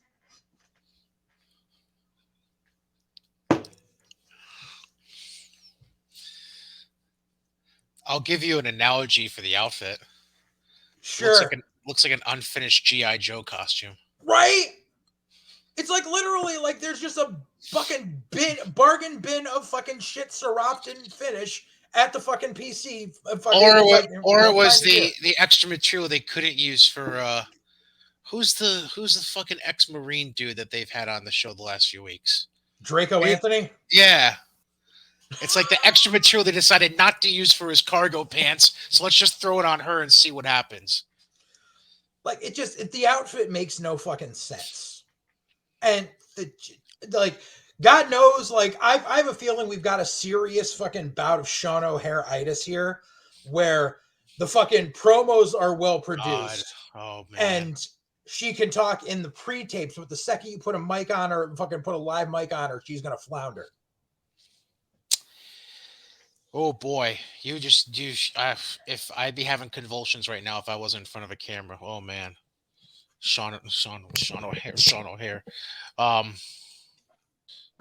was a scary thought. I can't believe you just said that. He had some of the greatest fucking pre-tape promos ever did. I know. And then he just fucking floundered on live TV. I fucking know. I can't argue with you on that. I mean, you got to figure we're old. Like, we remember shit from 20 years ago. Yeah. All right, so after that, we had Casey and Kaden advance in their Women's Dusty Cup quarterfinal match. They went over fucking Ivy Nile and Great Value fucking Kaylee Ray. And then Great Value Kaylee Ray got dusted by Ivy Nile after the match, which... Welcome to TV, kid. Yeah, basically. And by the way, congrats Ivy Nile on getting engaged over the weekend. Good for you. Yeah, just I see random shit on Twitter all the time. Sorry. And then we had Dolph defeat Ciampa in the main event with Bobby Roode dressing as a ringside cameraman and hitting Ciampa with camera. Yeah. So yeah. Because fucking it's not obvious when there's a ringside cameraman in a ski mask in Florida. Right. And then the dogs jump Tommaso after the match. Braun Breaker breaks it up. And then Braun challenges the Dirty Dogs with tag match. So we've literally got a rehash of what we just did with Braun and Legato. Yes, exactly. Like, this is all they keep doing for the kid. It's because the kid can't fucking hang on his own. So they're going to keep doing this shit where he fucking can't hang on his own. So they keep going back to the well with having him and Ciampa fucking do shit together. Yeah. But Ciampa's obviously getting some main roster pay now. So you're not going to be able to do that forever. Correct. Si, senor. You'd be absolutely correct in that regard. So now, and then fucking NXT level up. Yeah, I'll let you discuss that because I have nothing honestly. So the first week I thought was very promising. It was like, okay, and it's still a half-hour segment, which I don't dig. I think it should be an hour. It is Nigel on commentary with one of their Indian guys from India. Like, I forget his name, but it's Indian in nature. He doesn't have the accent, but you know he's of that heritage. Okay. And they seem to work pretty well together. The commentary was still kind of low. Like, you could hear it better than you could on week one, but not by much. But they took this show that should have been just a couple of squash matches for the heck of getting some kids on a little bit of TV that's not national TV. Mm-hmm. And they just completely threw it out the window. And we had 3 matches that would have been on regular ass NXT with no rhyme or reason. We had Zion Quinn versus James Drake, with James Drake going over dirty after interference from Zach Gibson. Okay. And then Zion gets his heat back afterwards and beats up both of them. So it does nothing to raise either of their stock, because Zion loses, but he beats up a tag team that was just in the Dusty Classic that honestly should be on the main roster by now. Mm-hmm. And it leads to nowhere because Zion doesn't have a partner to get retribution.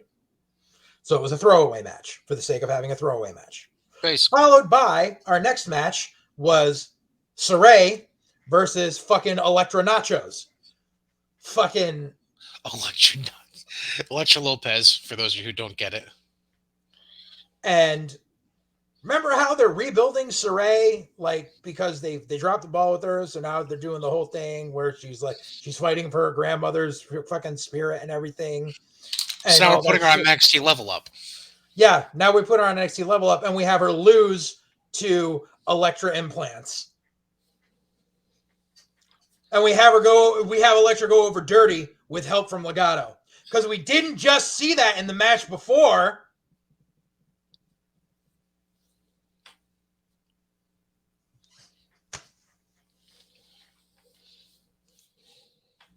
Because reasons. And then what was the last match? I'm trying to remember. Oh, sorry. Oh, yeah. And then we have, what do you call it? Wasn't it Gacy and Harlan in a tag match? Yeah, that was the opener. I completely forgot. The opener was JC and Harlan going over Jacket Time. Oh, right. Which, so you just had fucking Kushida in a banger of a fucking match with Idris Inoue. And what looked like a setup for a tag match between Jacket Time and Inoue and Black. And instead we get Jacket Time getting crushed by Gacy and Harlan the very next week on the same program. Makes sense. So you had 3 matches, all of which have no repercussions, all of which have people who are already on regular ass TV. And you have the heels go over on all 3 matches. Yeah, that makes sense. 2 with the same finish. Yeah. Like, who the fuck books this shit? Really? It's just, it's a rhetorical. It's I'm not. well aware. I'm well aware it was a rhetorical question. Right, but it's fucking awful. You had a chance to use this product as your WCW Worldwide, and you're just turning it into shit that didn't make it to regular NXT that was gonna have no fucking repercussions anyway.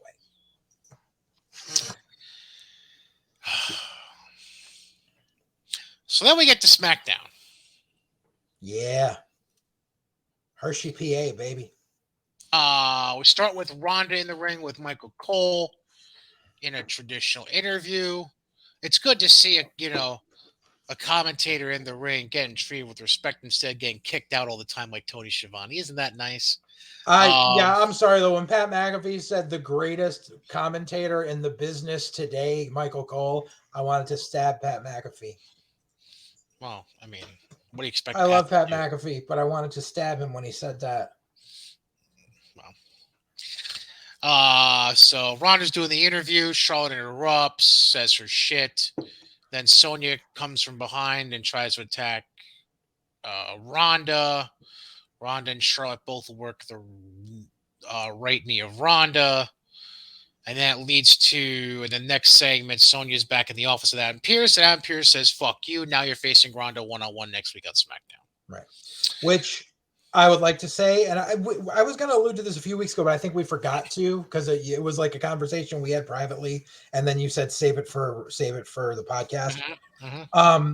This shows the staunch difference between Ronda and Brock, where Brock only works fucking title matches on pay-per-views and is a cunt, whereas Ronda is legit trying to raise her stock by doing regular matches on regular TV. True. I can't argue that. Then we had Big E and Kofi go over Los Lotharios in Big E threatening vehicular manslaughter. Oh yeah, with that's what baby faces do. Yeah, that was because they're going to set up Big E. They're going to set up New Day versus Sheamus and Ridge. Yeah, because reasons. Oh right, because that was backstage after the match. Yeah, because Sheamus and Ridge were talking to New Day, and then New Day basically said whatever, and then drove away. And yeah, whatever. Then we had Xia Li. Something, Natalia. I feel sorry for the two of them because Natty is an amazing worker and Xia Li is a great worker. But the thing is, they literally and they kept saying this is her first match on SmackDown. They have been building this girl with vignettes since November. Yep. And this was her first televised match. And because they wasted so much time with it, no one cared. Nope. And I felt so bad because these girls were fucking busting their asses and the crowd was chanting Hershey's chocolate. Yeah. Like, I felt bad. Yeah. And even it's Xia Li's debut match on main TV, and the focus of commentary is talking about the shit between Natty and Aaliyah. Like, stop trying to make Aaliyah a thing. It's not going to happen. Agreed. It hasn't happened for years already. There's a reason for it. Then we had, fucking Jesus. Then we had the Intercontinental title celebration with Sami Zayn. And of course, who shows up? Johnny fucking Knoxville. Well, Johnny lives kind of near PA, so. I don't give a fuck if he lives in Timbuktu. So essentially, Sami said he's going to be a fighting champion, fight anyone, anytime. Johnny comes out, wants to cash in on Sami saying that. Then Sami basically jumps Knoxville, gives him 2 haluva kicks. The first one wasn't even close to touching. The second one was a little bit on the stiffy side. Mm-hmm. It's not like Johnny can't take it. Then Sami's backstage with Pierce, and Ricochet comes up and gets an Intercontinental title shot set up for next week. So basically, here's the God fuck me. Are they trying to set up Sami Zayn versus Johnny Knoxville for the Intercontinental title at WrestleMania? Is that what we're fucking getting? No. So what the fuck are we doing with Johnny Knoxville? So Knoxville said the Rumble was a one and done as far as like wrestling goes. So this is my guess is people saw how well it went over and the fact that he promoted the Rumble like on his fucking like, on his media tour. And one of two things is going to happen. Either that was the way to write off to make sure Knoxville doesn't come back by him taking the 2 haluva kicks and be basically like, no, because they're not going to they've already got a celebrity for Mania. They've already got Logan Paul in a match. They're not going to put a celebrity with hardly any experience in a title match on Mania. They're not that stupid. This is what I believe will happen. What I think is this is actually going to put some light back on the Intercontinental title as to where it will actually get a match on Mania and not the pre-show. And I think whoever it is, whether it be Ricochet or someone else, I think we get a 5-week build to this. And what happens is at Mania, Knoxville appears in the babyface's corner. We have 2 nights of WrestleMania. Yeah. If you can't get the Intercontinental title booked into a 2-night event, that's on the booker. That's not on the talent. Dude, I don't even think it was on the main card last year. I'm well aware. But again, that's not on the talent. That's on the booker. Agreed. But at least if you have a celebrity attached to it, there's more of a chance of it getting on the main card. It's fucking stupid. Listen, it's not the greatest thing in the world, but did you hear the pop when Johnny came out? He gets a pop. Yay. People know who Johnny Knoxville is. It's brand recognition. And you know something? If it helps rise the fucking, here's the third time using the term raising someone's stock in fucking like 20 minutes. But if that helps whatever baby face they want to push into that fucking, into that title picture with Sami, so be it. And that's a moment like Alice Cooper and Jake at Mania 3. That's what it is.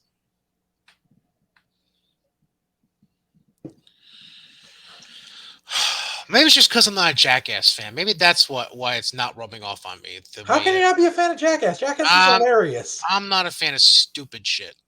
I'm not either, but Jackass has always been funny. And the fact is, you take Jackass out of the equation, Knoxville has acted in regular movies, and he's a decent actor. I don't take... Congratulations. He pretended he was a fully capable person in the Special Olympics. Good for him. He did more than just the ringer, dude.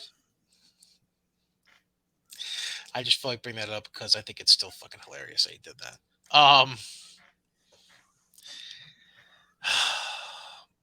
Anyways.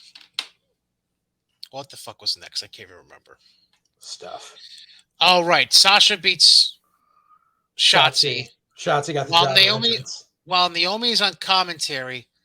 And then with no story behind it whatsoever, Naomi gets in the ring after the match, stands next to Sasha, and declares that those two are going to be the next women's tag team champions. Because reasons. Because they don't have anything for either of them. And so we're going into Mania season, and the women's title picture has already been spoken for. So we've got these women tag titles that we've literally done nothing with. So here. Because they have no women's tag teams. They have none. They split all of them up. Or fired them. Yeah. Like they need to form like women's tag teams in order to have this. But I mean, so this could just be like, you'll get this match at Mania. And that's just, it's so Sasha and Naomi can both get a paycheck. Yeah. Because they got to do something to keep Carmella relevant because that stupid ass fucking YouTube show starts today. Yeah. Which I'm glad we started recording this when we did, because this is when it was supposed to debut, and I'd rather not talk about it, honestly. Yeah, so reasons. Let's see. Was there another match before the contract signing? I think there was. Please hold. Oh yeah, Drew. Jesus fucking God. Drew versus Madcap again. This is the story that'll never end. It just goes on and on, my friends. some people started dropping guys on their fucking heads, and then we fucking claymore them again. This is the story that will not end. Well, it seems like now they're aiming towards Madcap Moss splitting from fucking Corbin and turning babyface, so you've got that.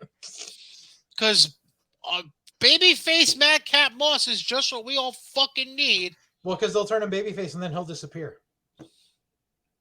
Get It'll fired? be like when they split Tucker and Otis, and then Tucker had nothing to do and then was gone. Anyway, so the night ends with the contract signing with Brock and Roman, and that was what it was. I noticed a couple. I recognized a couple of the security guys there too. Jay George was one of them. I know that. Okay. There was a couple Monster Factory kids in there. But so at least they got paydays. What do you call it? They keep alluding to this match at Madison Square Garden next Saturday, but they haven't said if it's going to be televised. They haven't said who it's going to be against. Like, they just keep saying about it. And Paul Heyman saying, you're going to lose the title there, but we have no more details on it. Well, my hope is they're going to clarify that tonight on Raw, because let's hope. I mean, it's not, I don't know if this is really the proper phrase to use, but considering the show that they're alluding to is this weekend, I guess you could call this the Go Home Raw for MSG. Well, I didn't think it was the 5th. I thought it was I thought it was like it's Saturday night. Oh, Jesus. Okay. Yeah. So like they need to do something. They need to be like, tune into the WWE YouTube channel or something, because the fuck, bro. By the way, to preview NXT this week, there's 3 things they have. They have Dunn and Mello for the North American title, Braun Breaker and Tommaso Ciampa against the Dirty Dogs, and then Solo Sikoa going one-on-one with Gunta. Yeah, now we're gonna see how they fucking are. They gonna have the dude who was the fucking unbeatable monster in NXT UK for fucking 2.5 years do the job to not Uso? I don't fucking know. I don't know. As far as tonight for Raw, the only things they've officially teased for tonight is Edge talking about his WrestleMania challenge that he laid out the week before, and then Finn Balor challenging Damian Priest for the U.S. title. Those are the only things that have been officially previewed for WWE Monday Night Raw. Take that title off that motherfucker, Finn. I know, right? Take that title off that motherfucker. Future endeavor him. Yeah, the MSG show is this Saturday night, by the way. Jesus. Yeah, so they're in Columbus for Raw tonight, Miami for Friday night. By the way, notice how they fucking booked SmackDown for next week when they're in fucking Miami, Florida, while AEW's in fucking Orlando. They booked SmackDown with Ronda Rousey on free TV. They booked the Intercontinental title being defended, and they booked What was the other belt they booked? They booked another title match too, and now it's escaping me what they booked. Did they book a Charlotte Naomi rematch? Is that what they booked? I can't remember off the top of my head. Maybe. What the fuck did they book? Hang on. I'm scrolling down to it. Hang on. Yeah, I know. I just went to the wrong fucking thing because I'm an idiot. I know they booked 2 title matches off the top of my head. I can't remember what the other one was.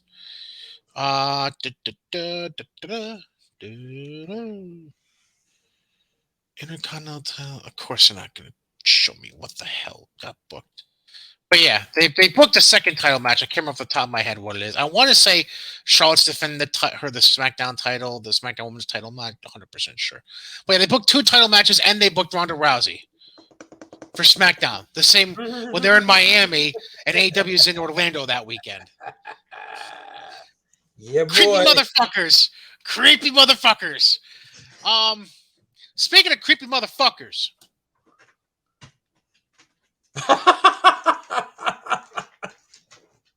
It ain't happening, dude. Don't worry. So, all right. So we're getting into WrestleMania. And there's a couple of things I want to address. The most important thing I want to address right now. So it was announced on SmackDown that Vince McMahon is going to give a very rare live interview, not pre-taped like for a TV show. This shit's going to be live as fucking live can be on Pat McAfee's show this coming Thursday. Yeah. Now, rumor has it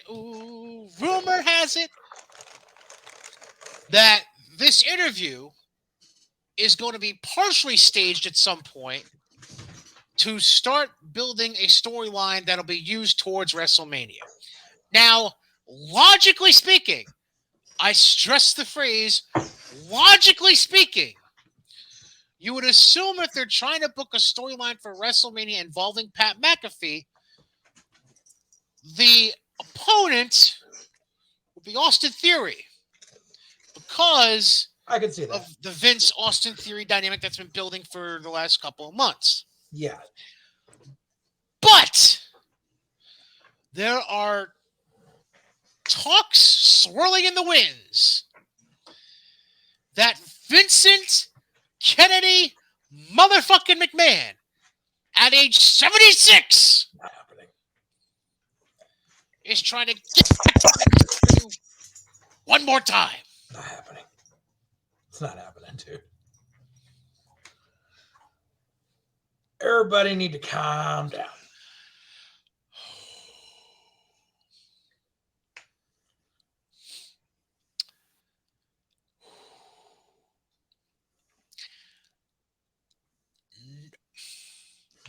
Nobody's asking for it. Nobody wants it.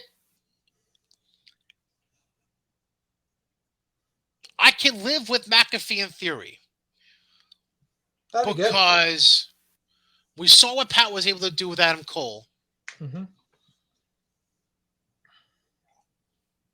I'd put Theory at a slightly higher level than Cole. Yes. So if Pat's able to do what he did with Adam, imagine what he's going to be able to do with Austin. Right.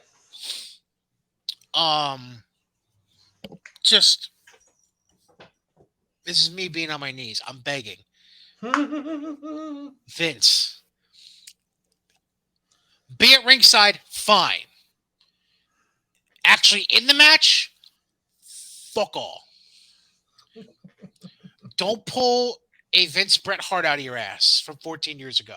Ugh. Nobody wants no. Especially when you have Pat McAfee, who's an able-bodied person, Right. whereas Bret, not so much Yeah. at that point 14 years ago. 12. Oh, it was 12 years ago? Sorry. Yes. All right, because Arizona was 26. That's right. Just no, please, no, God, no.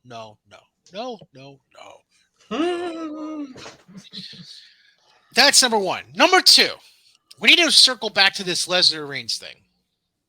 Yeah. So here's no. here's why I'm circling back to it, because I'm a bit confused right now. Yeah, me too. So we've gone from champion versus champion to champion versus champion, title for title, title unification, winner take all match. Because you really need all that phrasing to basically say title unification match. To now, we're unifying the titles, but that doesn't necessarily mean we're not going to have a major belt on both. Like, what the fuck? Okay, so, all right. Okay, so this is basically what they're saying. They're basically saying, hello, 2002, we want to rehash you again. Because word around the water cooler right now is that Roman Brock is essentially going to be their 2022 version of what Jericho, Austin, Rock to crown the first undisputed champion was. And then eventually we would see Eric Bischoff say, fuck this shit, and just hand the World Heavyweight title to Triple H. Now, I'm not saying they're going to just hand a belt to somebody for the brand that doesn't win this, which I'm assuming is going to be Raw, because They need Roman to go over Brock. Brock has gone over Roman too many times. Right. Thank you. I'm not saying they're just going to hand a belt to somebody on Raw. But that's the word right now, is that it's a unification, but it's not going to be a traveling unified champion. It's going to be... The fuck are we doing? What are we talking about here? This was Nick Khan putting the cart before the horse. Like, okay, hear me out, because that's the main option being Because the discussed right networks now. don't want to fucking do what he thought they would do. Right, like, okay, the only logical solution to what they're doing right now is having a shared champion. Yeah. But that's not going to appease the networks, because now you're taking the special attraction of having their own champion away. Yep.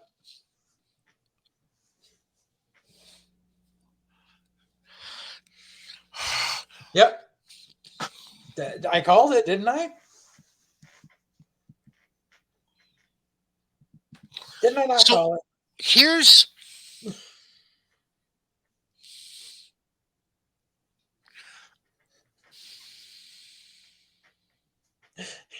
See, there's so many different directions my brain is going, because my brain's also going back to 3 years ago when Becky unified the women's titles. But she didn't really unify them? Right. And she eventually dropped one in a three-way without getting pinned. Right. And then vacated the other because she was knocked up. Well, obviously, Roman can't get knocked up. You never know. Modern science. Knock on wood. Tracy Morgan just appears. I got everybody pregnant. Thank you. But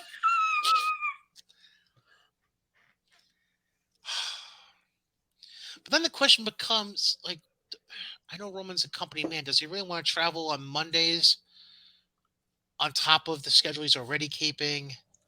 I honestly think if they go that route, that it would be they would limit his appearances at house shows as a trade-off. But then we get to then we get to the payoff. Which belt does he drop, and when does he drop it? We do the same shit. We do a fucking three-way. No. Well, okay, fine, but when? Like, how long do you kill the lack of special attraction on both of your networks? How long do you allow? Like, ideally, for the big match feel, SummerSlam is the most logical place. However, that's 4 fucking months. You need to realize... No, excuse me. That's 3.5 months, because they're doing it in late July outdoors in Nashville. But you also need to realize that they moved Money in the Bank to Allegiant Stadium this year, which is a much bigger venue and a much bigger feel. Correct. So you have 2 big money events bookmarking July. One in an indoor stadium, one in an outdoor stadium. I thought Money in the Bank was in June. No, I thought it was beginning of July. I thought it was mid-June. Oh, dick face. Hold on. Jesus.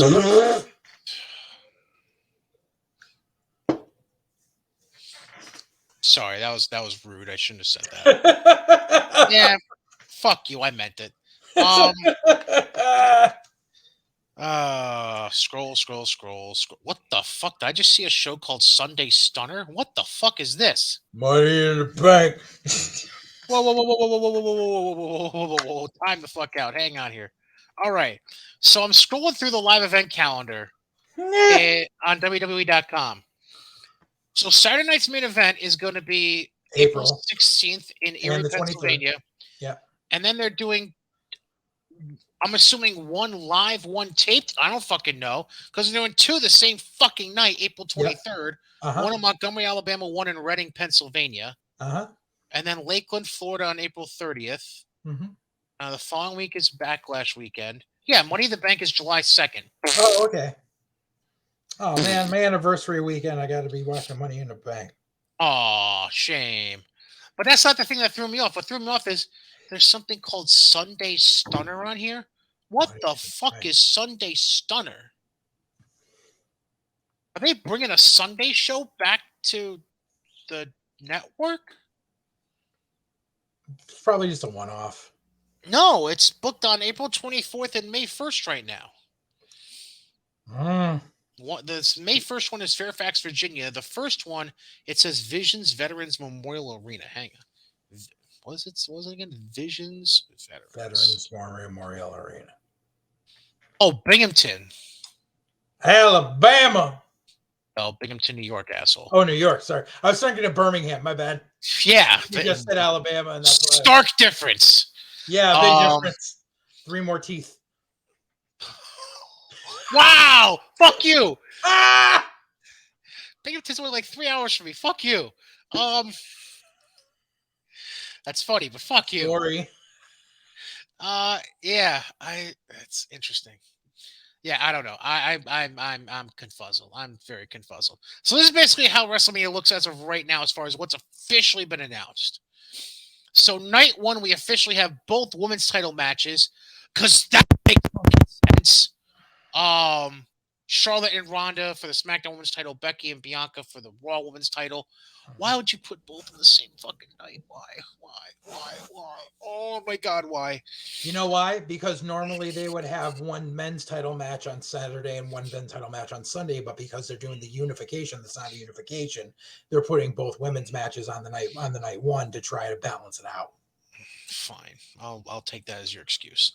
Night two, Brock and Roman is the only thing that's officially been booked for night two.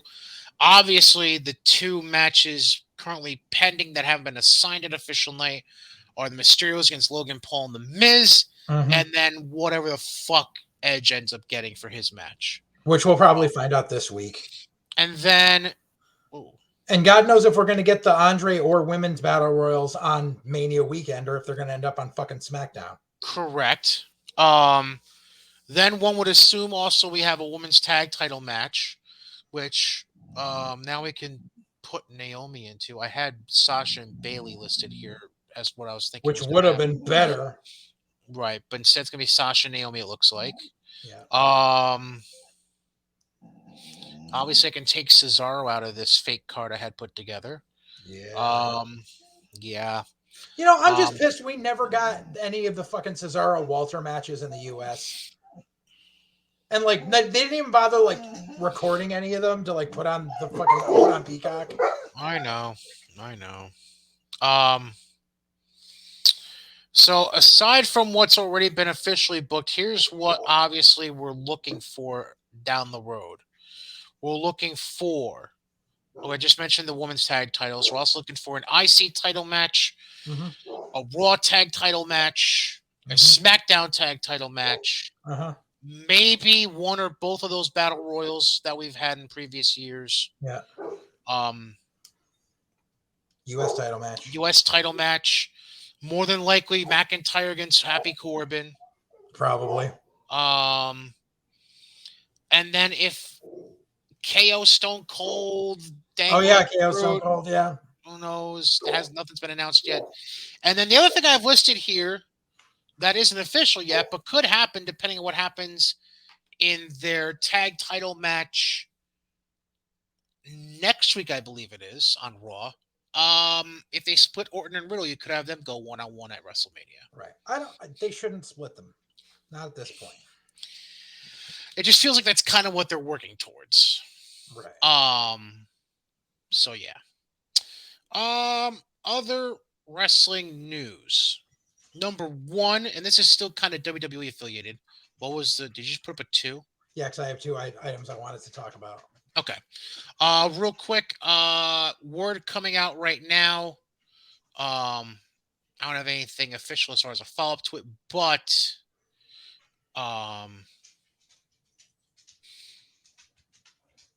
a few things here. I'm just kind of going through headlines at this point. It looks like Ricochet getting the IC title shot and possibly a big push afterwards was a Vince McMahon idea from what's being said. Good.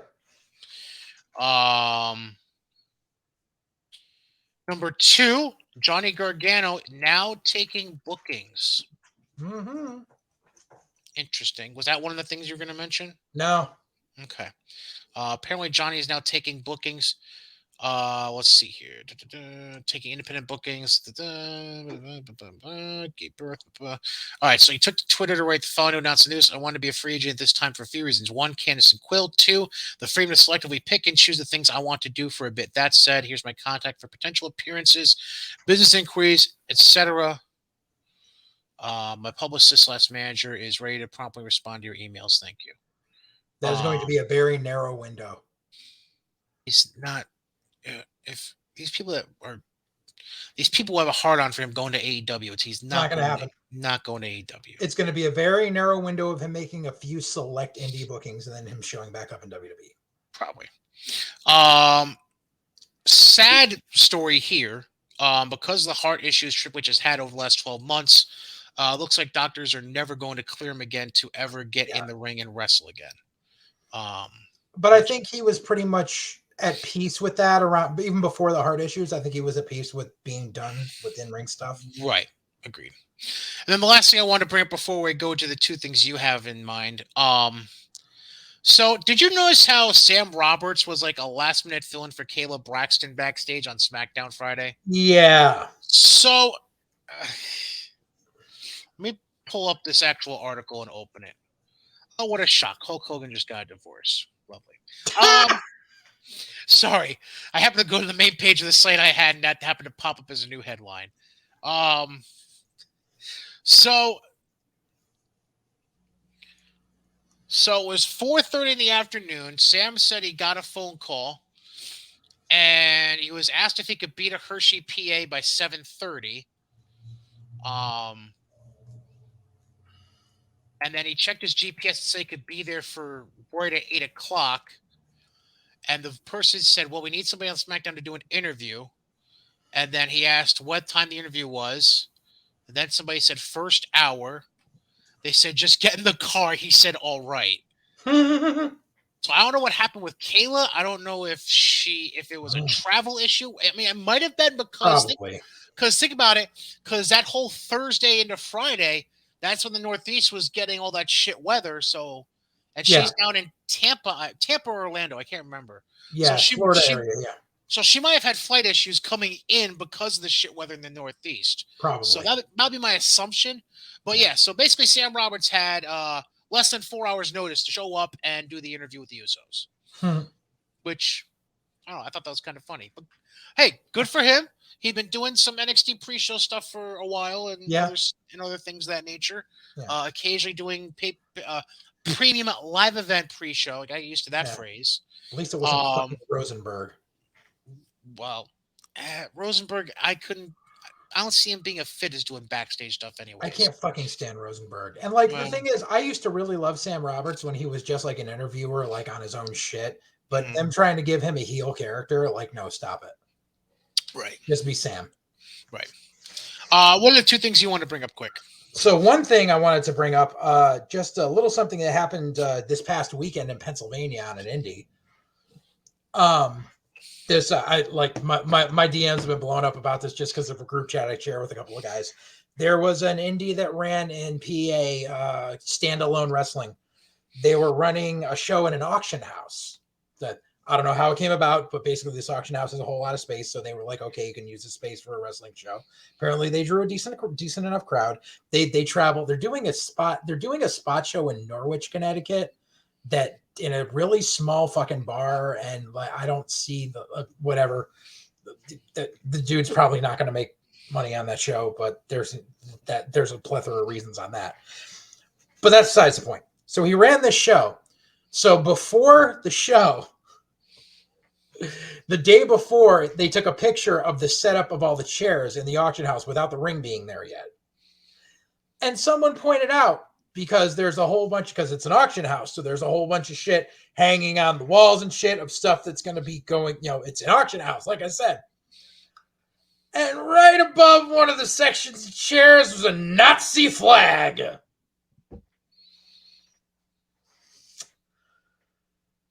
Smackdown pointed out, luckily by Showtime, that flag was taken down. The promoter basically had to say, listen, this was the auction house. This has nothing to do with us. This does not reflect our vision, yada, yada, yada. And people were like, still, that's kind of fucked up. And then basically the auction house clapped back and said, like, well, we've got it on consignment for someone and it's our space we let you use, so fuck off. And it was like, number one, I'm pretty sure the sale of Nazi memorabilia is a federal offense. Am I wrong in that? I think you're right. But whatever. But so basically they kind of dug their heels in and they're like, well, this is a consignment thing. This isn't ours. We're just doing it as a blah, blah, blah, blah. But good on Standalone Wrestling. They had one or two more shows booked there later this summer, and they pulled their shows from that venue and will not use it again. Good for them.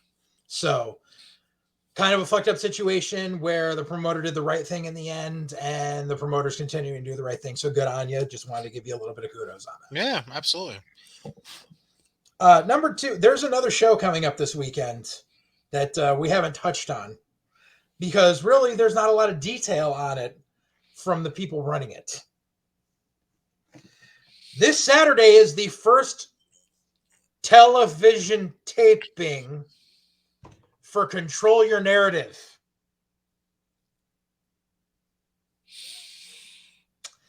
So which, by the way, for those who don't know, is backed by EC3, formerly known as Braun. And I also believe, based on the most recent trailer I saw for them, I believe Killer Cross is also involved in this project. Yes, Killer Cross is involved in it as well. Here's the thing. So number one, I tried to find details on it because number one, maybe not smart to name your company after a name that's already associated with a musician because there's already a musical artist called Control Your Narrative. And if you Google it, they come up first. But I went to their website to try to figure out, they don't have a listing of their roster on their website. That's a big thing. But that font looks kind of familiar, doesn't it? Yeah. Funny.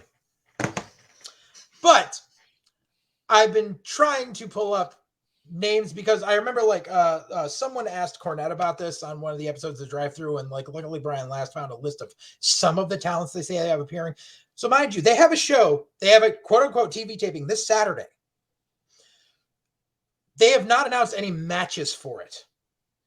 All there is that there's $25 for general admission and a $99 VIP package with like a meet and greet beforehand.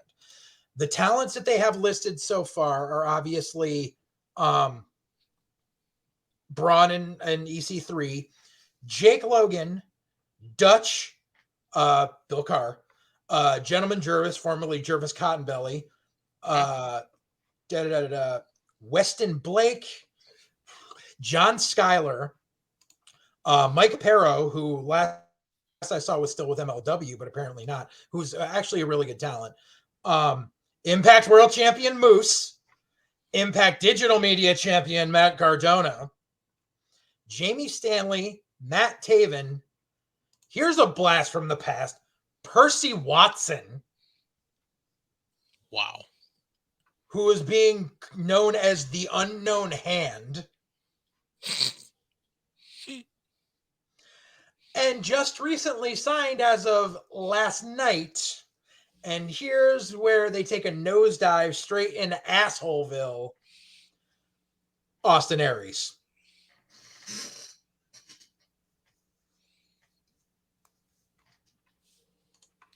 Lovely. So let me read what they have. Let me see. Aries continues to work for various indie promotions. Blah blah blah. Oh, indie talent Ryzen, who appears on AEW's Dark shows, is also going to appear. Hashtag control your hashtag. But yeah, they film in Orlando on this Saturday, and then in Dallas on March 31st for their two quote unquote TV tapings. Let me go to see here. Let's see here. He's gonna announce control. I want to read the mission statement or whatever. Oh, and Killer Cross, yes, obviously. Atlanta, Florida. Visit controlyournarrative.co for tickets information. The control your narrative concept has manifested itself from an idea to a movement to a live touring / televised wrestling company. We collectively as wrestlers can no longer wait.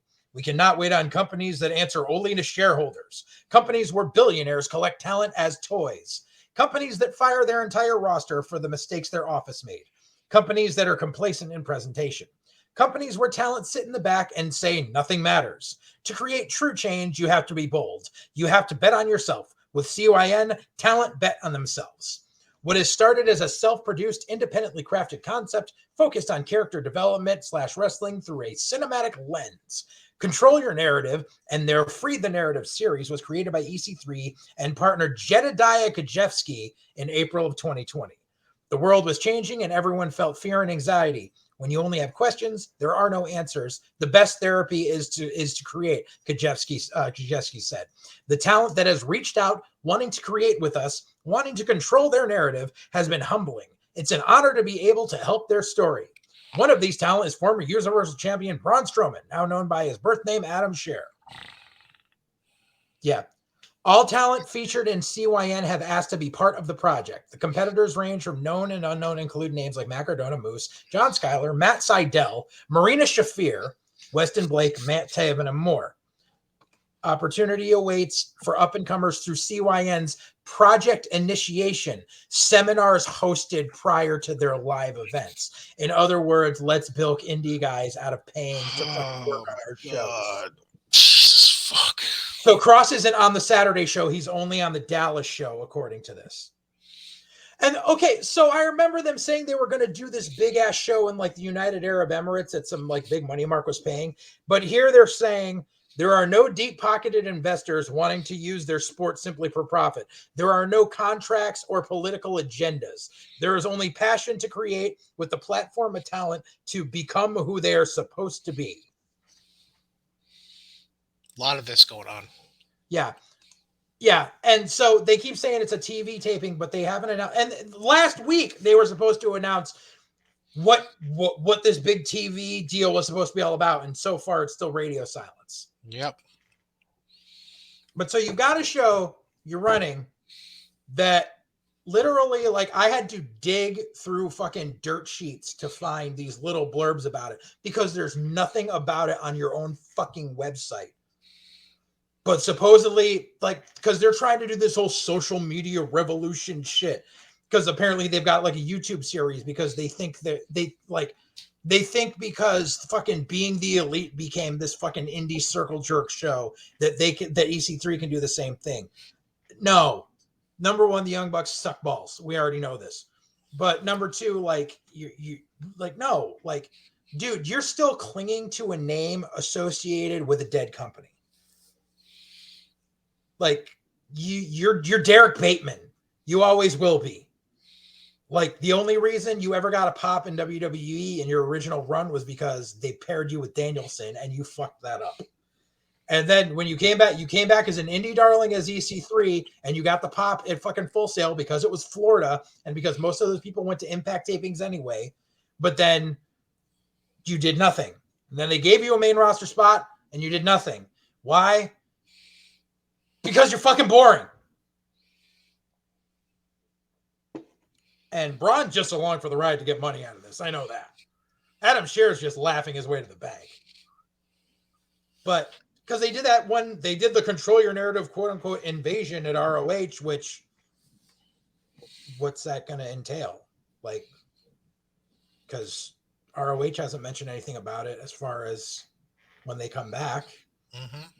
You don't see, like, so Cardona and Moose are part of this, but you haven't heard mention of it on Impact. So what the fuck is this? I don't know. It's just, it's ridiculous. I think it's hilarious too that apparently the ticket selling agency that they're using to sell tickets is called Outhouse Tickets. I'm like, yep, nothing more to say that your company's in the shitter than to have your shit being sold by Outhouse Tickets. That's how the cookie crumbles. Real quick, before we say goodbye. So the Crockett Cup is coming up in a couple weeks for the NWA. They had one final spot to fill for the Crockett Cup, and that was whoever was going to face the Briscoes in the first round of the tournament. Would you like to know who filled that slot in the tournament? Not FTR. Yay. Good for Vic. Good for Vic. Yep. And for some reason, this goddamn background keeps coming up. There we go. Yeah. So the Now gets the spot to job out to the Briscoes. Boy. That all being said, does that wrap up everything you have, Mr. Alexander? Yep. All right. Well, thank you for tuning in to episode 39 of White Heat, presented by Godzilla Media, sponsored by our good friends at Mohawk Honda, as well as Johnstone Supply. Don't forget, follow us on Twitter. I'm at Brian Cady, all one word, BRIANCADY. He's at JJ_Alexander. If you have any questions, comments, complaints, send them to Gaz at... No, I'm kidding. Send them to the Great Gazoo. Yeah, send them to brian.cady@GodzillaMedia.com. For JJ Alexander, I'm Brian Cady. Enjoy your week of wrestling. We got a lot to unpack next week. We're going to have Impact Sacrifice. We're going to have AEW Revolution. Yeah, lots to unpack. Plus any WrestleMania build-up. So, yeah, lots of stuff. So, until next time, until episode 40. Oh, wow. Numbers are getting up there. Say goodnight, JJ.